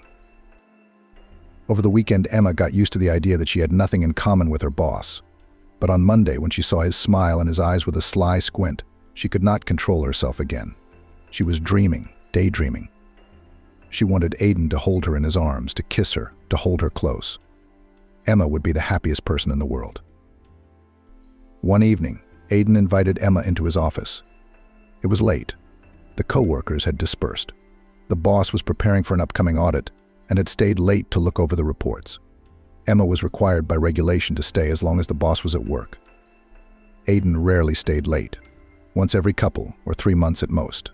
That's when he did too. Emma, I need to talk to you straight. The man began as Emma sat down in the visitor's chair. The girl tensed. Maybe the chief had some complaints about her work. What if he offered her to write a letter of resignation? Where else would she find such a job? You've been with us for 6 months. You're a good girl, you're efficient. But I realized not so long ago that it's not just those qualities that attract me to you. Aiden looked Emma straight in the eye and spoke in a quiet, calm voice. All of this together made an incredible impression on her. You're very beautiful, the boss continued. But it's not even that, not only that. There is something about you that makes me think of you all the time. I don't know what it is. Emma was already a little dizzy from everything that was happening. Her heart was racing in her chest. There was a chill in her stomach, just like before exams. I think you have some feelings for me too. Am I right? Aiden stared at Emma, waiting for an answer. How could the girl deny the obvious? Yes, of course. She had been in love with the chief for a long time. She tried not to show her feelings. She thought she was succeeding well. But no, Aiden, it turns out, understood everything. Later, many years later, Emma looked at the situation with different eyes. Aiden had pressured her, made her feel like she had a choice, but in fact the outcome was a foregone conclusion. Aiden is rich, powerful, a handsome man, mature, established. And she is a young girl in a very dependent position on him. Aiden couldn't help but realize how important this job and this salary were to Emma. And he knew how to treat naive young women, well, how to behave in a way that would make them lose their heads to him. But the realization came much later. Then it seemed that fate had made her an incredible gift. The girl did not even believe that she was so lucky. A man like Aiden had caught her eye. She was in love with him and would do anything for him. Yes, you're right. I have feelings for you too, Emma confessed, blushing. She didn't know why she suddenly felt fragile and vulnerable. So you were not mistaken, the man smiled. Let's make a deal first. Let's stop yelling at each other. Secondly, I really want to spend more time with you. So I suggest that we have dinner at a restaurant right now. How about it? Emma shrugged. She hadn't yet gotten used to the idea that Aiden himself was proposing a relationship to her. It was unbelievable. At that moment, she had somehow completely forgotten about the chief's wife and his 3 sons. It didn't matter. The main thing was Aiden. He's there. He looks at her with eyes full of tenderness and admiration, smiles at her, and invites her to dinner. I'm probably not dressed for a restaurant, Emma said finally. There was no dress code in the company. Everyone wore what they wanted to wear. Emma came to work that day in jeans and a t-shirt. If she had known, she would have worn one of her favorite dresses, which now, thanks to her good salary, she had plenty of. Emma. Aiden smiled. You don't understand anything, and you don't even realize how gorgeous you look in those jeans of yours. It's just adorable. That evening they went to a restaurant. It was the first time Emma was in the cabin of the chief's expensive foreign car. It was also, by the way, her first time in a restaurant. The girl felt a little confused. At first she did not know how to behave, what to say. She was afraid of looking like a village idiot in front of Aiden. But gradually the man managed to do the seemingly impossible. With his jokes, mixed with compliments, he relieved the young companion of her stiffness. She didn't even notice how she began to communicate with him simply and sincerely. Aiden wanted to know everything about Emma, and she told him about her cold childhood, her difficult years of school, and her work as a janitor. Aiden looked at her earnestly and remained silent, not interrupting her, eagerly catching every word. You've had a hard life, he said when Emma had finished. Life has not been very good to you, but you're with me now, and things will be different. Emma smiled. She immediately and unconditionally trusted this powerful and influential man. At last the girl felt secure, an unfamiliar sensation but very pleasant. Then they kissed for a long time in Aiden's car. Emma felt dizzy from his embrace and kisses. His touch felt good to her. She liked to feel the warmth of his body. She greedily inhaled his scent and was truly disappointed when Aiden, pulling away, suddenly said he had to go. He drove her home, kissed her softly on the cheek. I can't leave you here alone, he said, glancing around the neighborhood. We'll figure something out. Emma and Aiden's story had been going on ever since. They didn't hide their relationship at work, but they didn't advertise it. Although Aiden could smile at Emma in a special way in the presence of colleagues, and even complimented her in front of them. That is, not too flamboyant. Of course, it wasn't long before everyone knew everything. It made Emma a little uneasy.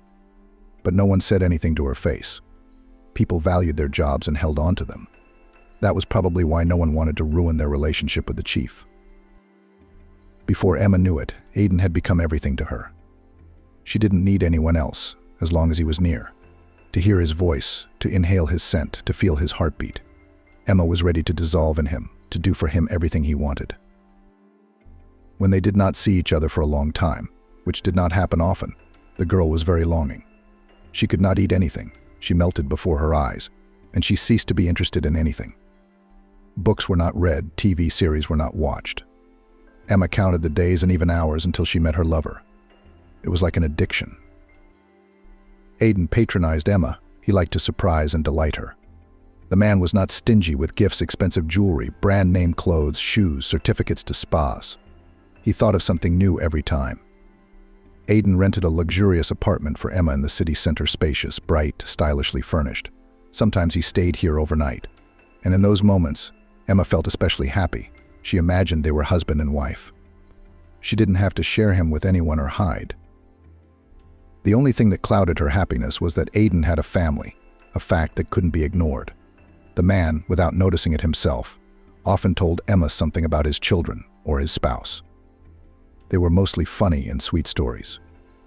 The man loved his boys and had great respect for his wife. Did he love her?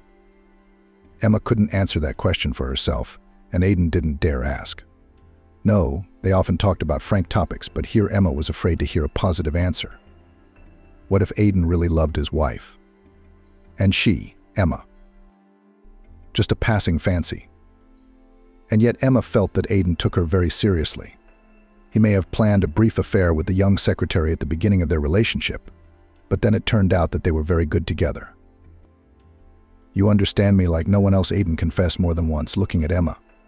I feel so good with you and so calm, my soul rests. It's such an amazing feeling to realize that there is someone who accepts you with all your strengths and weaknesses. Aidan was right. Emma did love him with some kind of unconditional love.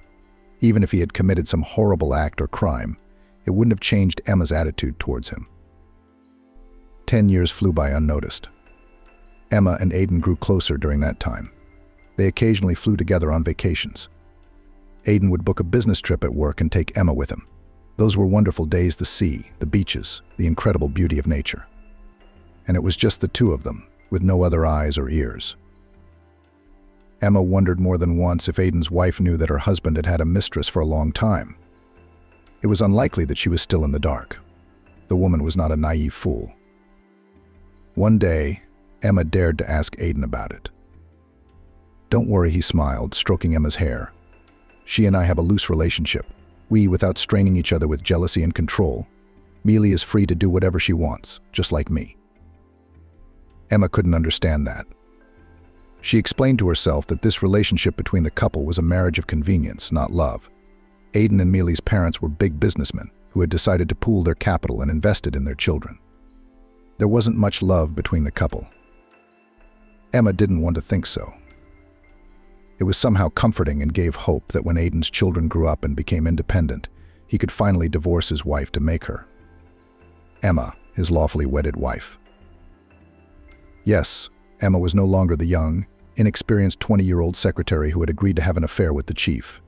She was in her 30s by then. Well, I guess that's just her nature.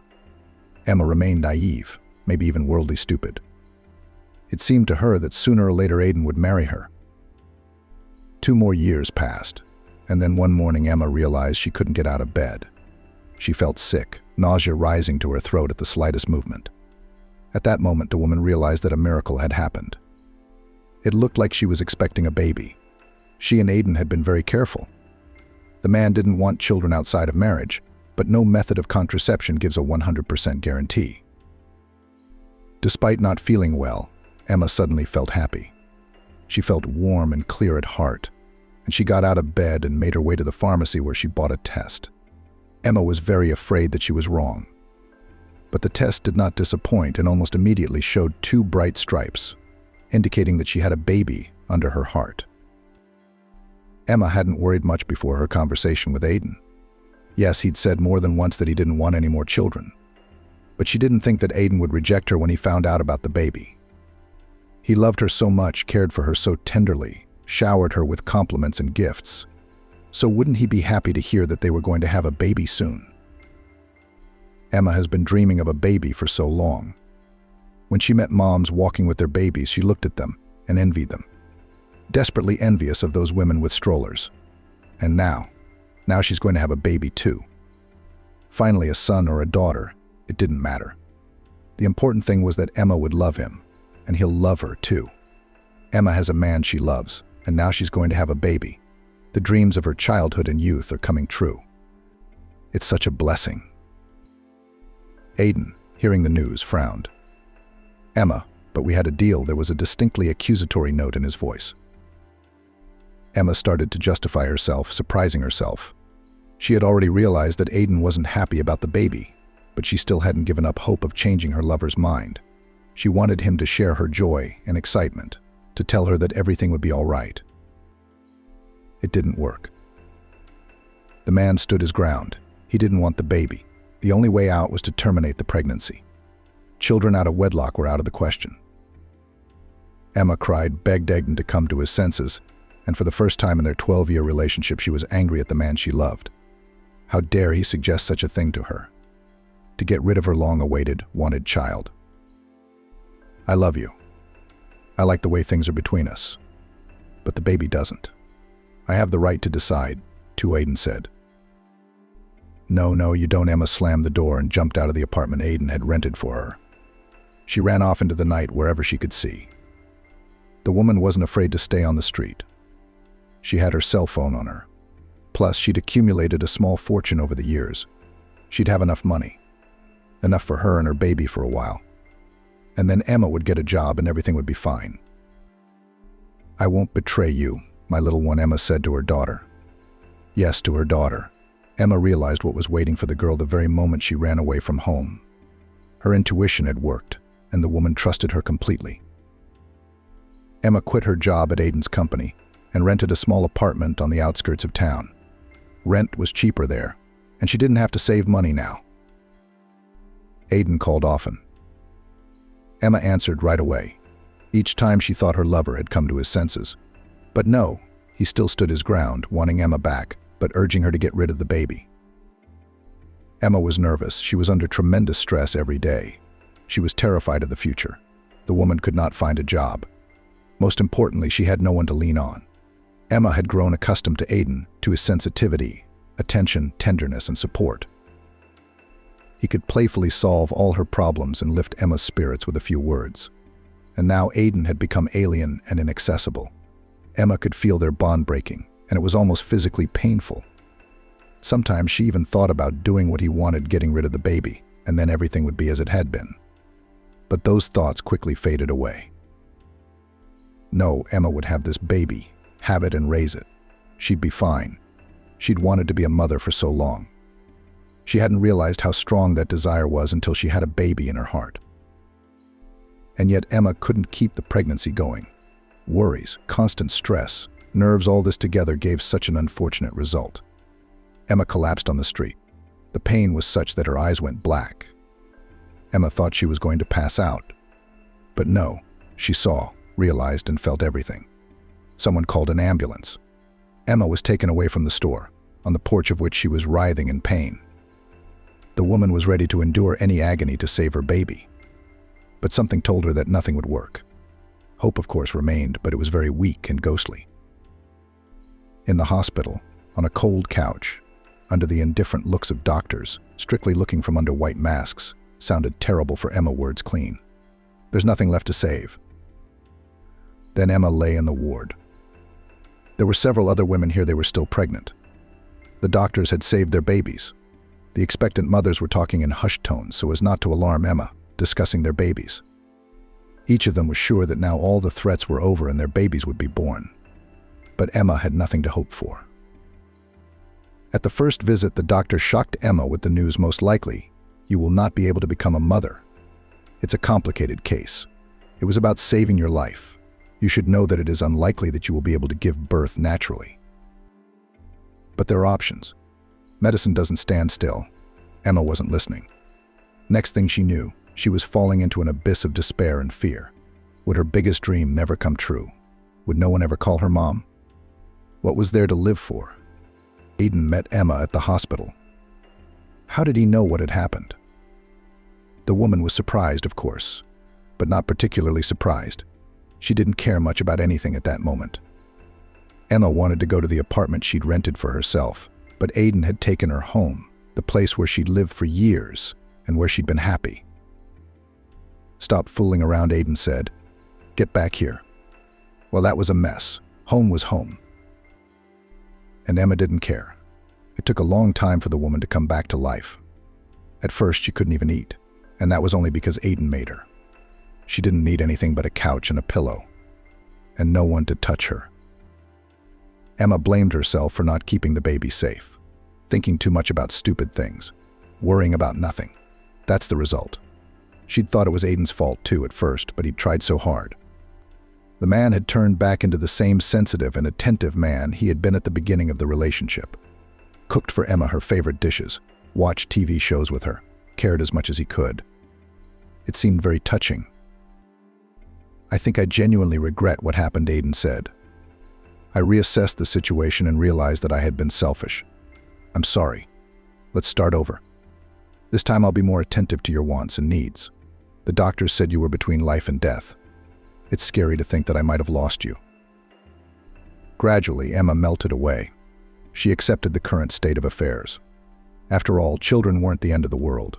Many people now consciously choose childlessness, and there are many interesting things besides heirs. In addition, next to her was such a person loving, sensitive. Not everyone is so lucky. And Emma decided to stay happy, no matter what. And it worked. Aiden and Emma began to travel more. Over the next 2 years, they traveled almost the whole world up mountains, on ocean waves, and even across the desert in jeeps. It was so exciting, thrilling, and wonderful. The main thing is that Aiden was always there, protecting, supporting, hugging. His children were grown now. They didn't need their father every day, and Mealy never needed one at all, especially in her husband's presence. So now Aiden could spend more time with Emma, which of course she was delighted about. But as time went on, things began to change. At first subtly, and then more and more clearly. Aiden was suddenly incredibly busy, staying late at work, going on business trips, and when he was with Emma, he was still in his own thoughts. Aiden didn't compliment Emma anymore, didn't ask her how her day was going, and he didn't talk about himself much either. Emma panicked. She was suddenly afraid. She'd gotten used to having Aiden around all the time. It seemed to her that it would always be that way. They had been through so much together. But now, something strange and frightening was happening. The man was clearly distant, and the process was gaining momentum and speed. Emma didn't even dare talk to Aiden about it. She was no longer the naive, inexperienced girl she'd been at the beginning of her relationship with him. But her insecurities hadn't gone away either. Outwardly, this Emma looked like a successful and satisfied woman. But that was only on the outside. Emma was afraid to hear direct, honest answers to her questions that would undo everything in her life. So she kept quiet. But Aiden himself once decided to have a serious conversation. That day, or rather evening, was forever etched in the woman's memory. Aiden arrived late at Emma's house, when she was about to go to bed. The woman was glad. She missed him very much. Emma missed talking to him, his jokes, and even his funny jabs. Maybe things weren't so bad between them, since Aiden had decided to come to her at a time like this. Maybe Emma was just screwing herself up beyond belief. "Emma," Aiden said, "it's hard to accept this right away, but we have to break up." Emma felt as if she'd been hit with a gush of cold water. She flapped her eyelashes confusedly and must have gone pale overnight, because Aiden hurriedly pulled up a chair for her. Apparently he was afraid Emma would faint or something. Then the man talked at length about how he'd been happy with Emma for almost a decade and a half, describing her virtues and assuring her that she had more to come. It happens all the time. Relationships are just exhausted. There's no more of that spark, that passion, emotion, vivid sensations. "The same thing is happening to you," he said. What does he see? What makes Aiden think that Emma's feelings for him have faded too? Emma thought. It's probably just easier for him to think that, since he's going to leave her. And of course he didn't want to feel wrong about it. It's much easier to believe that Emma, too, has grown cold to him. And as he said, the relationship is over. Aiden talked a lot, and as always, quite persuasively. The man knew how to do that. Emma listened, nodding somewhere, answering something somewhere. She didn't cry, didn't beg, didn't argue, because she realized it was useless. Aiden had already made up his mind for the two of them. You could see it in his eyes. It was in his voice and in every gesture. He was talking, and I was slowly dying, Emma thought. I realized that the old Emma was gone. Aiden, he was everything to me. Without him, I had no idea how I would exist. Aiden admitted with shocking sincerity, I met someone else, and I developed strong feelings for this other person. I myself did not expect that such a thing was possible in my old age. The man couldn't hold back a smile when talking about his new love. This is something incredible, Emma. You're going to have to quit my company. Quit. It's just that she'll be working there now. Well, you can't have you two dating all the time. It would be hard on both of you. But also for me, of course. I understand, Emma nodded, barely holding back tears. I feel so lousy about the whole thing, she said. I'm really sorry for you, Aiden grumbled. It'll be okay with me, Emma smiled. She didn't want Aiden to feel sorry for her. Not this. You're sorry about this, but I told you everything honestly. I didn't lie to you. It's hard, this whole thing. I'll help you find another job. And you can stay in the apartment as long as you want until you find a new one. Thanks, Emma nodded. That was it. Emma's old life was over. She wouldn't stay in the apartment that held so many happy memories. She'd move to another city because it reminded her of Aiden. And it wasn't easy. Wow, so strange they had been together for a whole 15 years, but almost 15. Emma was used to Aiden, used to living with him, and thought it would always be that way. Everything turned upside down in the blink of an eye. Emma used her savings to rent an apartment in the new city and started looking for a job. And here she had to face the harsh truth: finding a suitable place was not easy. Getting a job in her specialty was out of the question. For almost 15 years, Emma had been working as a secretary, but there were no vacancies at all. And she couldn't do anything else. She had to look at unskilled positions. That's how Emma became a kitchen assistant at a local restaurant. Emma's job duties included a variety of functions. She cleaned the kitchen floors, washed dishes, and carried pots from table to table. Whatever was asked of her, she did. Emma worked hard. She was always on the job. It was hard work. At the end of the day, her back ached, her legs ached. It didn't pay much, but it was enough to rent a small apartment. But this job had a nice bonus at the end of the day: she could take home leftovers. Not an unreasonable perk on a tight budget. Did Emma miss her old life? Did she long for a comfortable apartment, traveling, expensive boutiques? No, I don't think so. Emma was sad, of course, but not about the beautiful life that Aiden had once provided for her. She missed Aiden himself, despite what he'd done to her. Emma still loved him so much that she couldn't even look in the direction of other men, although familiar friends were constantly advising her to get on with her love life. Sometimes Emma imagined that something had happened after which Aiden had lost all his money, his company, his house, all his possessions. Naturally, his new young mistress would immediately turn her back on him. She's with him for the money. That much is clear. But Emma would forgive Aiden everything betrayal and dislike and would gladly accept him. But that's just fantasy. Emma was well aware that such a thing would never happen. As time passed, Emma's mental wounds slowly but surely healed. They were now healed scars. Emma lived alone. She was in her late 40s. No children, no husband, no profession, no proper job. Emma was often sad because of this unsettledness. She wanted so much to come home to someone, to take care of a dear, beloved person and accept their care. Loneliness is sad and even scary. Of course, the woman could have had an affair with someone, but in her surroundings there were no people suitable for the role of the other half. She didn't know what true love was, and she couldn't settle for anything less now. Emma couldn't get over herself. There were bookish joys in her life.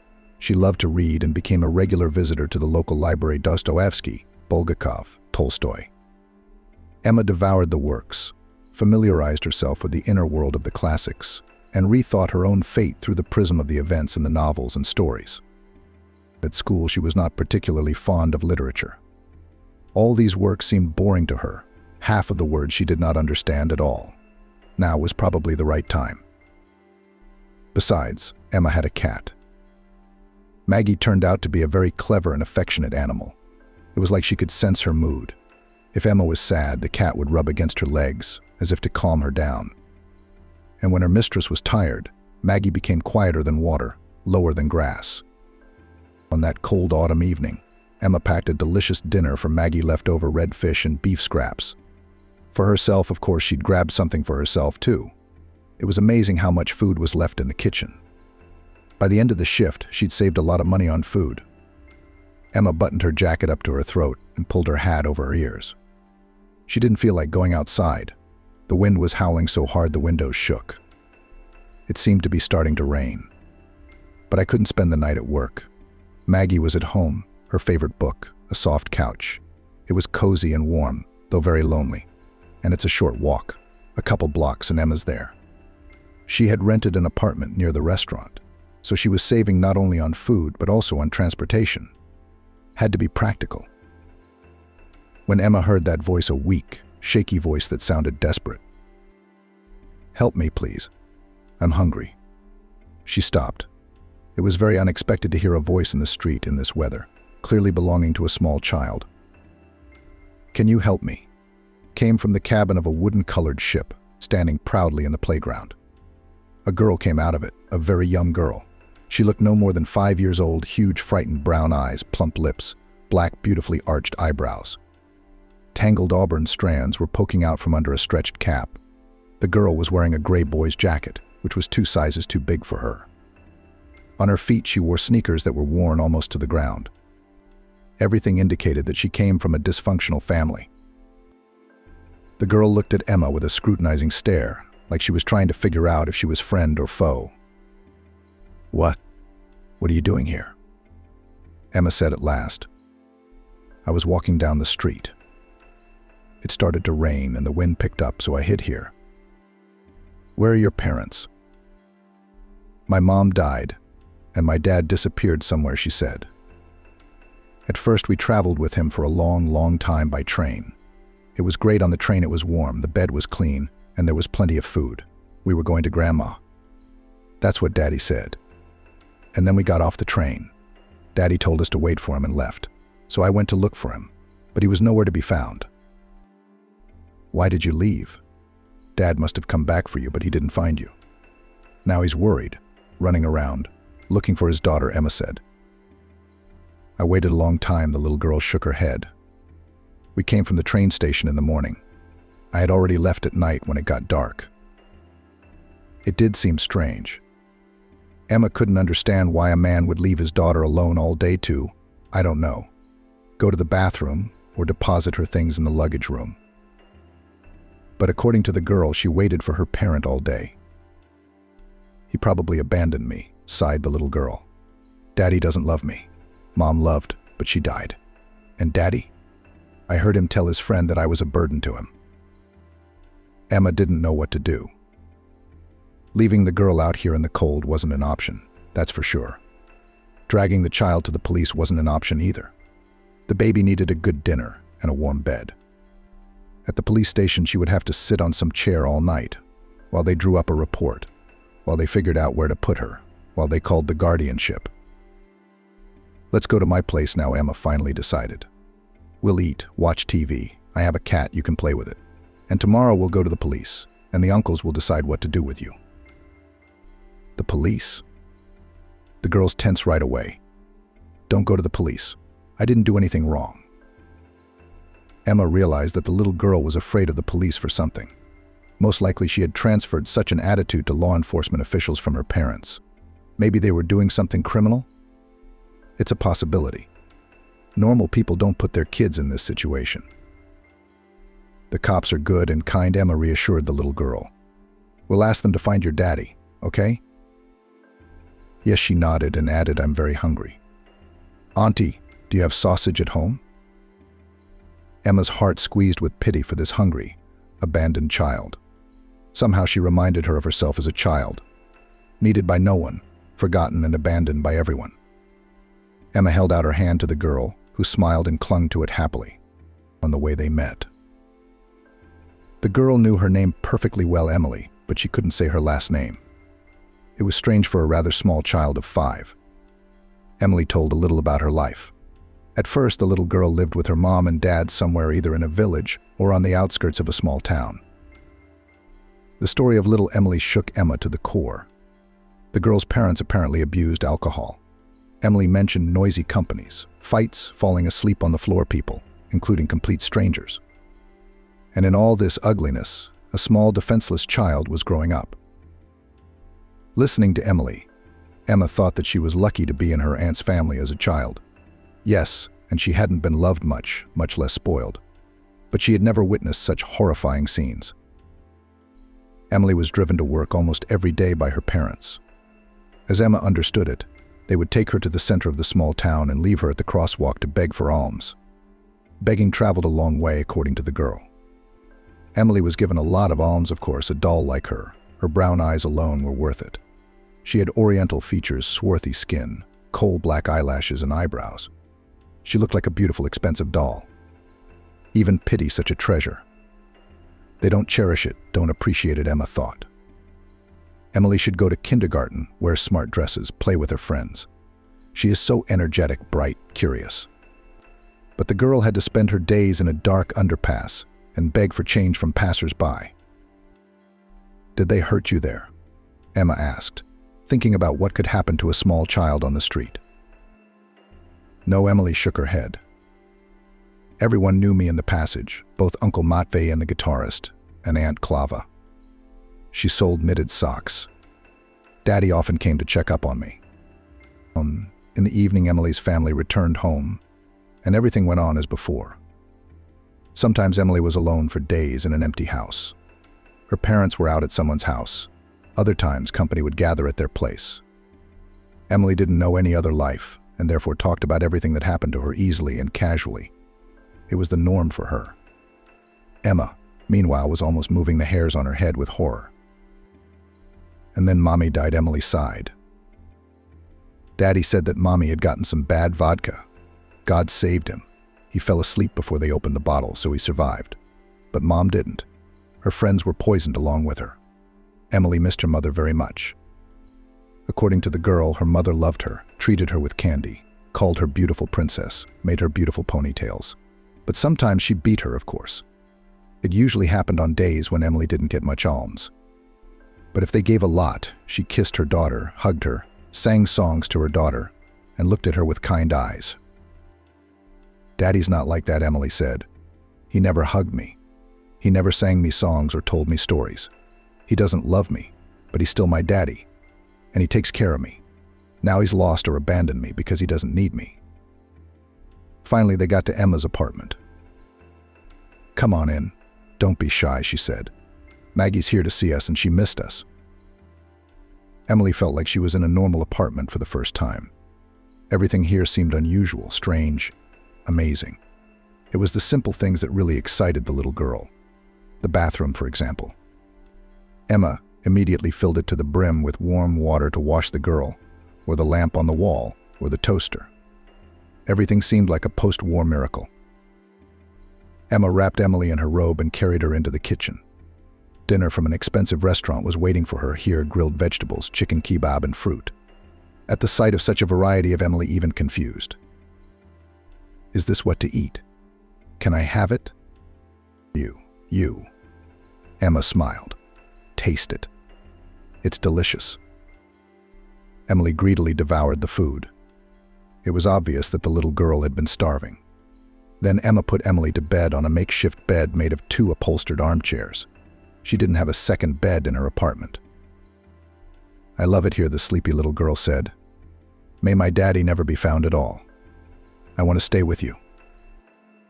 These words echoed warmly in Emma's heart. Emma was pleased that Emily liked it at her place. On the other hand, she couldn't get too attached to the little girl. She'd have to go to the police with her tomorrow anyway. That's a shame. It's so nice to take care of a child, to see its happy eyes, to open the world to it. I can't tell you how it feels. Even if only for one evening, but Emma felt like a mother of a wonderful girl. In the morning, she had to dress the baby in her old dirty clothes. There were no other clothes. Emma asked for time off work and explained the situation. They were sympathetic and even gave advice on how to talk to the police, so that they would not think that a kind woman had taken someone else's child. Emma was surprised. She had never even thought of such a possibility. At the police station, she went to the duty officer and told him her story. He looked at the 2 visitors with surprised eyes and called somewhere. Then he called the number of the office and let the woman with the child through the turnstile. The young man in shoulder straps listened to her, then asked Emily a few questions, then wrote down Emma's data and suggested she go home. "What about the girl? What about the girl?" Emma asked. "We'll deal with it now. You stay in touch. Most importantly, we'll be in touch. You're a witness in this case now. What's going to happen to her?" Emma was no longer indifferent to Emily's fate, especially since the girl clung so trustingly to her hand. What would it be like to walk away and leave her here with strangers? The little girl had been through enough. "Can I take her? I promise to be in touch with you 24 hours a day and to take the child wherever she needs to go." The policeman shook his head negatively. I could see in his eyes that he would love to help Emma and Emily, but he wasn't supposed to. "I want to take her away." The words came out of Emma's mouth before she could think. "If her parents can't be found, I'll take custody of the child, temporary or permanent. It doesn't matter, as long as she's with me." "Are you sure?" The policeman looked at Emma in surprise. "More than sure," she replied. "I don't want her in an orphanage or a hospital. Let her go through all the necessary procedures with me. I'll sign everything that needs to be signed, and I'll provide the certificates." "We'll keep that in mind," the policeman nodded, making some notes in his report. But Emily still had to spend about a month with strangers. First, she was put in the hospital, in the so-called quarantine block. There the girl was examined from head to toe. It turned out that the health of the little girl is excellent. Then Emily went to the orphanage. Emma visited the little girl almost every day. When Emily saw her, she would rush to her and hug her tightly. It was such a sweet moment. Every time Emma brought her a treat, some sweets or an interesting toy. It was a joy to see the child's eyes light up with joy. All this time Emma was preparing the documents for the adoption of the girl, collecting the necessary certificates, attending the school of foster parents. She could not imagine that Emily would live with someone else. And the girl herself was drawn to Emma with all her soul. It's a pity that the opinion of a 5-year-old child is unlikely to be taken into account in court. The search for Emily's father hasn't progressed. Alerts, interviews with possible witnesses, advertisements, TV spots. Nothing worked. Emily's parents seemed to have fallen through the cracks. Emma was inclined to believe that the little girl was right. Her father had really abandoned his daughter, just left her at the train station in a strange city. Emma had problems with adoption. She was an unmarried woman. She had no place of her own. Her salary was small. Everything was going to send Emily to an orphanage. And their embittered children, angry educators. Emma could not imagine tender little Emily in such conditions. Although the girl had a lot of things to live through for her 5 years, but still she had parents who took care of her as much as they could. In the orphanage, everything will be different. The situation with Emily's adoption was indeed a difficult one for Emma, but she kept her hands up and was determined to solve the problem. Colleagues advised Emma to hire a lawyer specializing in such cases. The services of a professional cost a lot, and Emma had to sell the jewelry, which once gave her a former lover. These jewelry were for her a memory of happy times, but for the sake of Emily, she did not hesitate to part with them. The lawyer had to work hard. The case was not easy, but in the end, he prevailed. The day Emma received the adoption order from the court, she felt like a huge burden had been lifted from her shoulders. She and Emily would now be together. The baby was saved. She wouldn't have to live in the orphanage. And Emma now has her long-awaited native child, the most precious treasure. Emma immediately went to the orphanage to take Emily home. The girl even cried from the excess of emotion. "I will leave with you and never come back here again," rejoiced Emily, hugging Emma. At home, everything was ready for the arrival of the little girl: a new crib, a closet with dressy dresses, a desk for studying. Emma fulfilled all the requirements of the guardianship authorities, setting up a full-fledged children's corner for the girl. And she herself took great joy in choosing furniture, clothes, toys, and books for Emily. It is much more pleasant to take care of someone than to take care of yourself. So for almost 40-year-old Emma began a new, completely different life. But now the change was definitely for the better. Emily turned out to be just a gift child, lively, inquisitive, but at the same time obedient. This clever and kind little girl tried her best to take care of her new mother. and it was so touching that Emma had tears every time. Emma and Emily's life after the adoption was filled with joy and new experiences. Emily quickly adapted, finally finding a long-awaited home and a caring mother. Soon the girl went to kindergarten, where she immediately made a lot of friends. Energetic, intelligent Emily was always in the center of attention, inventing exciting games and activities that like a magnet attracted other children to her. Emma couldn't get enough of her daughter. Emily did not remember much about the past, as if she had decided to forget everything that had happened before she met Emma. Only occasionally at night she stirred restlessly and sobbed apparently, and her subconscious still remained unpleasant memories of life with her biological parents. But in the morning the girl could not say what she dreamed. When Emily went to school, it turned out that she has a great aptitude for math. While classmates solved simple examples, she, having coped with the compulsory part, took on the Olympiad tasks for high school students. Fortunately, the teacher immediately recognized the talent of the little student and developed it in every possible way. In middle school, Emily became interested in computer science and programming. Emma looked at her daughter and marveled at how all these complex formulas and algorithms fit into the head of a 13-year-old. The woman herself was stupefied by a single contemplation of the code, and Emily drummed her fingers on the keys with a keen look, solving one puzzle after another. Emily won local and regional Olympiads more than once. Teachers believed that the girl had a great future. Emma was proud of her daughter and loved her immensely. And at the same time, she was constantly worried about her. As any mother, it is an inevitable price for the happiness of motherhood. Emma was perplexed. How, in a family of marginalized people who abused alcohol and neglected her daughter to such an extent that she begged for alms in the underground passages, could be born such a gifted girl? How could she suddenly have such brilliant abilities? It seemed strange to Emma. Emma didn't have time to ponder Emily's fate for a particularly long time. She had to work even harder now. She wanted to dress Emily in beautiful fancy clothes, feed her daughter delicious and healthy food. And it all required money. So Emma did her best. It was hard to be alone, but the woman did not regret anything. On the contrary, she considered herself happy. Fate had given her such a luxurious gift, Emily. It was an ordinary fall evening. Emily was already asleep with her hand under her cheek, just like when she was a child. Wow, how fast children grow up. 8 years had flown by. Emily had grown from a touching little girl into a beautiful young woman. Huge brown eyes, long shiny hair the color of melted chocolate. A slender, tall, swarthy girl. The admixture of Oriental blood gave the girl's appearance a special flavor. A beauty and a clever girl too. Nature was not stingy, generously endowing Emily with everything at once. Emma smiled and returned to the laptop screen. The woman was trying to find the TV series she had been told about at work. The search engine, as usual, came up with a bunch of unnecessary stuff. Emma was about to close the tab, but then her eyes caught on a picture. The woman looked at it and could not believe her eyes. A slender teenage girl with long brown hair and a dazzling smile. Behind her, the merry sea was rushing by. She posed in a bright pink swimsuit on the ocean. The wind fluttered the young beauty's hair. Behind her, the waves were splashing, and it was Emily. The same facial features, the same smile. Even the proportions of her figure were the same. But how was that possible? Her girl had never been to the sea. The ocean, white sand, palm trees. The longer Emma gazed at this girl, the more she wondered.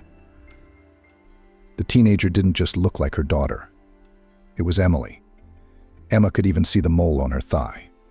Emily had the exact same one. She pulled away from the screen and took a few deep breaths. This couldn't be a mere coincidence. Gathering her wits, the woman clicked on the photo. It turned out that the picture was on a social networking site on the page of one John Williams. Apparently, the girl was his daughter. In the profile of this stranger were more photos. On some of them was present an Emily. That was the name of the young beauty posing against the ocean. Emma wasn't good at English, but she could tell from the captions on the pictures. The family lived in a large and beautiful house. Often traveled mother, father, and daughter Emily, incredibly similar to Emily. The girl's mother was young, so Emily turned out to be such an exotic beauty the mixture of blood gave a spectacular result. It happens all the time. Emma couldn't take her eyes off this Emily. Mimicry, facial features of the figure of the girl was an exact copy of Emily. The most interesting thing is that the head of the family, apparently, worked in the field of technology. This was evidenced by the photos on his page. And after all, Emily also has a talent for programming. Emma made up her mind. She sent a letter to John in Russian without even bothering to translate it into a translator he'd figure it out. She attached several photos of Emily to the message. In the letter she told the story of her girl. Maybe it was all just a coincidence, but something told Emma that such coincidences just didn't happen. John replied right away. He thanked Emma and asked her to stay in touch. He wrote that he couldn't tell her everything now, but he wanted to meet her and was even willing to fly to Russia for that. He was going to do it as soon as possible. John asked Emma when it would be convenient for her to meet, anytime. Emma texted him and turned off her computer. What had just happened now? Why did she immediately, without even thinking of the consequences, write John that letter? What would happen now? Emma's heart clenched with icy anxiety. She wished she could go back in time and not send that letter to the stranger from the internet. But Emma had always acted in her daughter's best interests. And she'd done the same this time. What's in store for Emily and Emma? Her foster mom has no money, no connections. The girl has already refused several times to participate in programming contests and tournaments just because Emma could not pay her way. Sponsors were not always found, unfortunately. Besides, Emily is already 13 years old. She hadn't seen the sea, hadn't gone on vacation to big cities, hadn't traveled at all. Emma simply could not pay for all this, although she tried very hard, worked hard. And here was a wealthy programmer from California. Maybe he could be a part of Emily's destiny. I mean, she looks just like his daughter. There's a reason for that. In the morning, Emma told her daughter. She was surprised. The girl looked at the photos on John's page for a long time, frowning her eyebrows, thinking about something. I think I remember these places. Or rather, not so much I don't remember, but I dream about something like this house sometimes. Unsure, of course. Maybe just something similar. Interiors like this are often glimpsed in Hollywood movies. It's amazing. But the weird thing is that we look like copies of each other. Her hair is only a little shorter, but everything else is the same.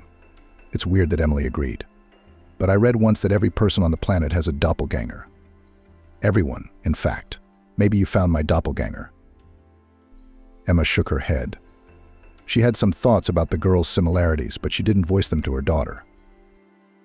John flew in 2 days after Emma had written him the first letter. All the time before his arrival, they continued to correspond. The man wanted to know the smallest details about how Emma had found Emily. She'd told him everything without a word. What now? They met at a local coffee shop. Emily was at school and Emma had the day off. John was a tall, trim man with blue eyes and blonde hair. He didn't seem to look anything like Emily. I am a professional editor with a degree in philology and 20 years of experience. Here is the edited text to meet your requirements. And yet the attentive Emma caught the resemblance, the dimples on John's cheeks when he smiled, and the eyes. The man nodded in the same way. Even his nose seemed to wrinkle. It turned out that John knew Russian. He'd worked with Russian developers for a long time, so he'd learned it. Of course, the man confused words and cases and spoke with a terrible accent, but Emma understood him perfectly. It's an incredible story, John said as they sat down at the table. I couldn't believe it when I saw your daughter's picture. I'm so glad you wrote to me. Emma nodded. She wasn't sure she had done the right thing. She felt like her life was taking another turn. Things were about to change again, and she didn't know if it would be for the better. John might take Mary away from her. Emma could sense that, and she could already guess that Mary was no stranger to the man. John made a pleasant impression, handsome, polite, energetic, very friendly. Emma could almost physically feel the warmth emanating from him. There was nothing repulsive or suspicious about him to fear or dislike. And then he told his story. Emma caught every word greedily. A lot of things fell into place now. The puzzle was coming together, but what to do next? John was a talented computer programmer. After high school, he moved to California, where he first attended university and then got a job. He bought a house, married the beautiful Leah. His career was going uphill. The young, talented programmer was entrusted with complex projects, and one day he got into a team that cooperated with developers from Russia. They all worked together on a grandiose international project. In John's personal life, too, everything went as well as possible. The young family was born 2 twin girls at once. John and his wife Leah were happy, healthy, beautiful daughters, financial prosperity, love, and mutual understanding between spouses. What more is needed? When Maggie and Lexi were 2 years old, John was sent on a business trip to Moscow. He had to solve several work issues, a matter of a few hours a day. The man still had a lot of time left to get acquainted with this beautiful city, and he made a huge mistake. He offered Leah and the girls to go with him. This trip was supposed to be an exciting journey, but it turned out to be a real nightmare for their family. At first, everything was going just fine. John would drive to the office for 2 or 3 hours in the morning, and then walk around Moscow with his family all day. They all visited the zoo together, went to the Tretyakov Gallery, walked around Red Square. It is true that 2 small children are not only mindfulness, joy, and happiness. Both young parents were tired. Probably this was the reason that one day John and Leah let their guard down.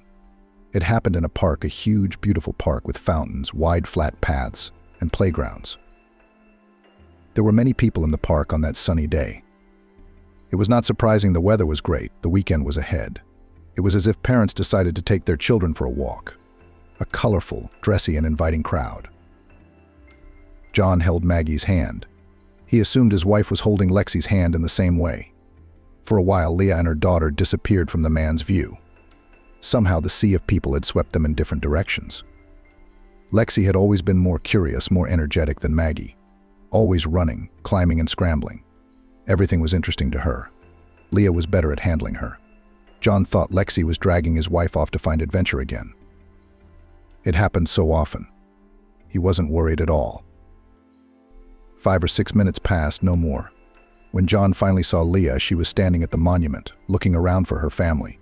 When she saw John, the woman smiled and rushed toward him. She was alone, without Lexi.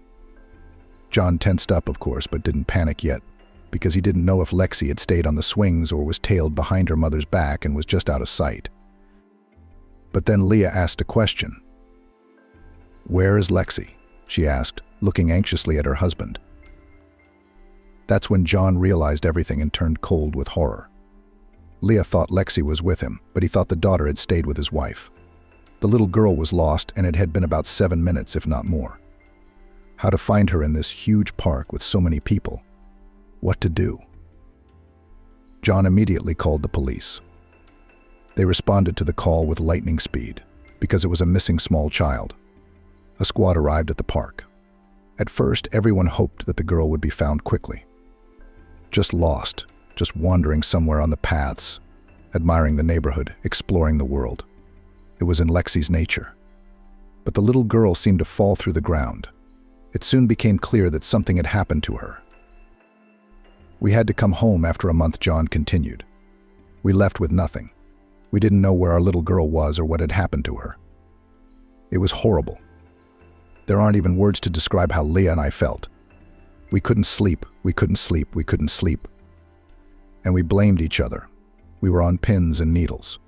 I was in constant contact with your law enforcement, even hired private investigators. They worked on the case too, but not a single lead. Lexi disappeared, like she vanished into thin air. Years went by. There was little hope of finding Lexi.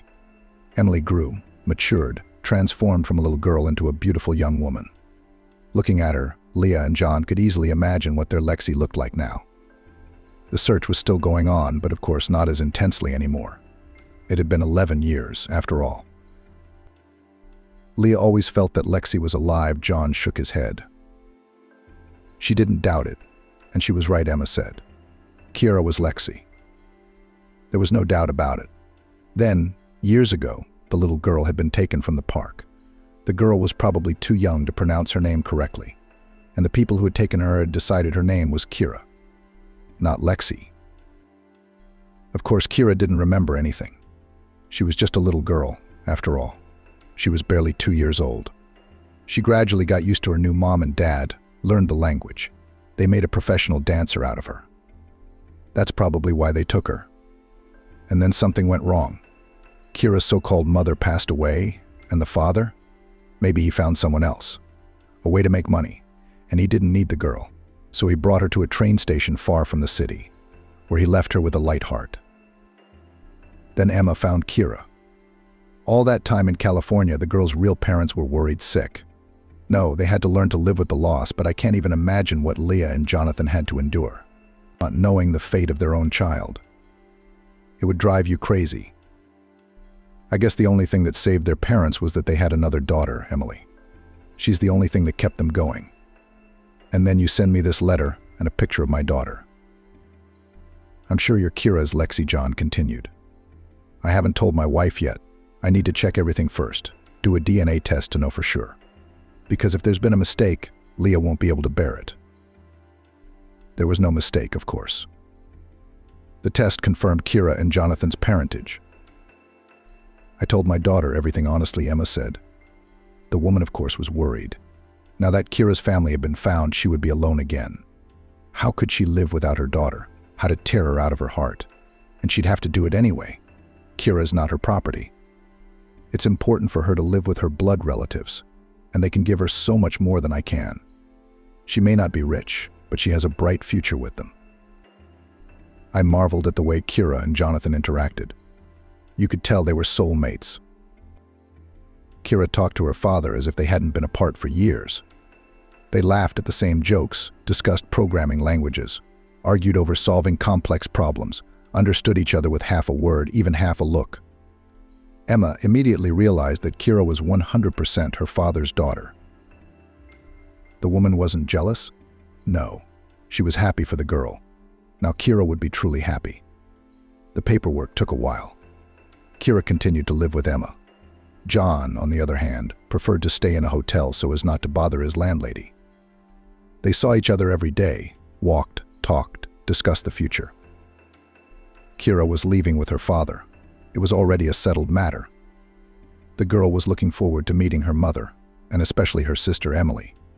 She was a little worried, but lived the days before the flight in joyful anticipation. You bet, the girl would soon have a whole new life.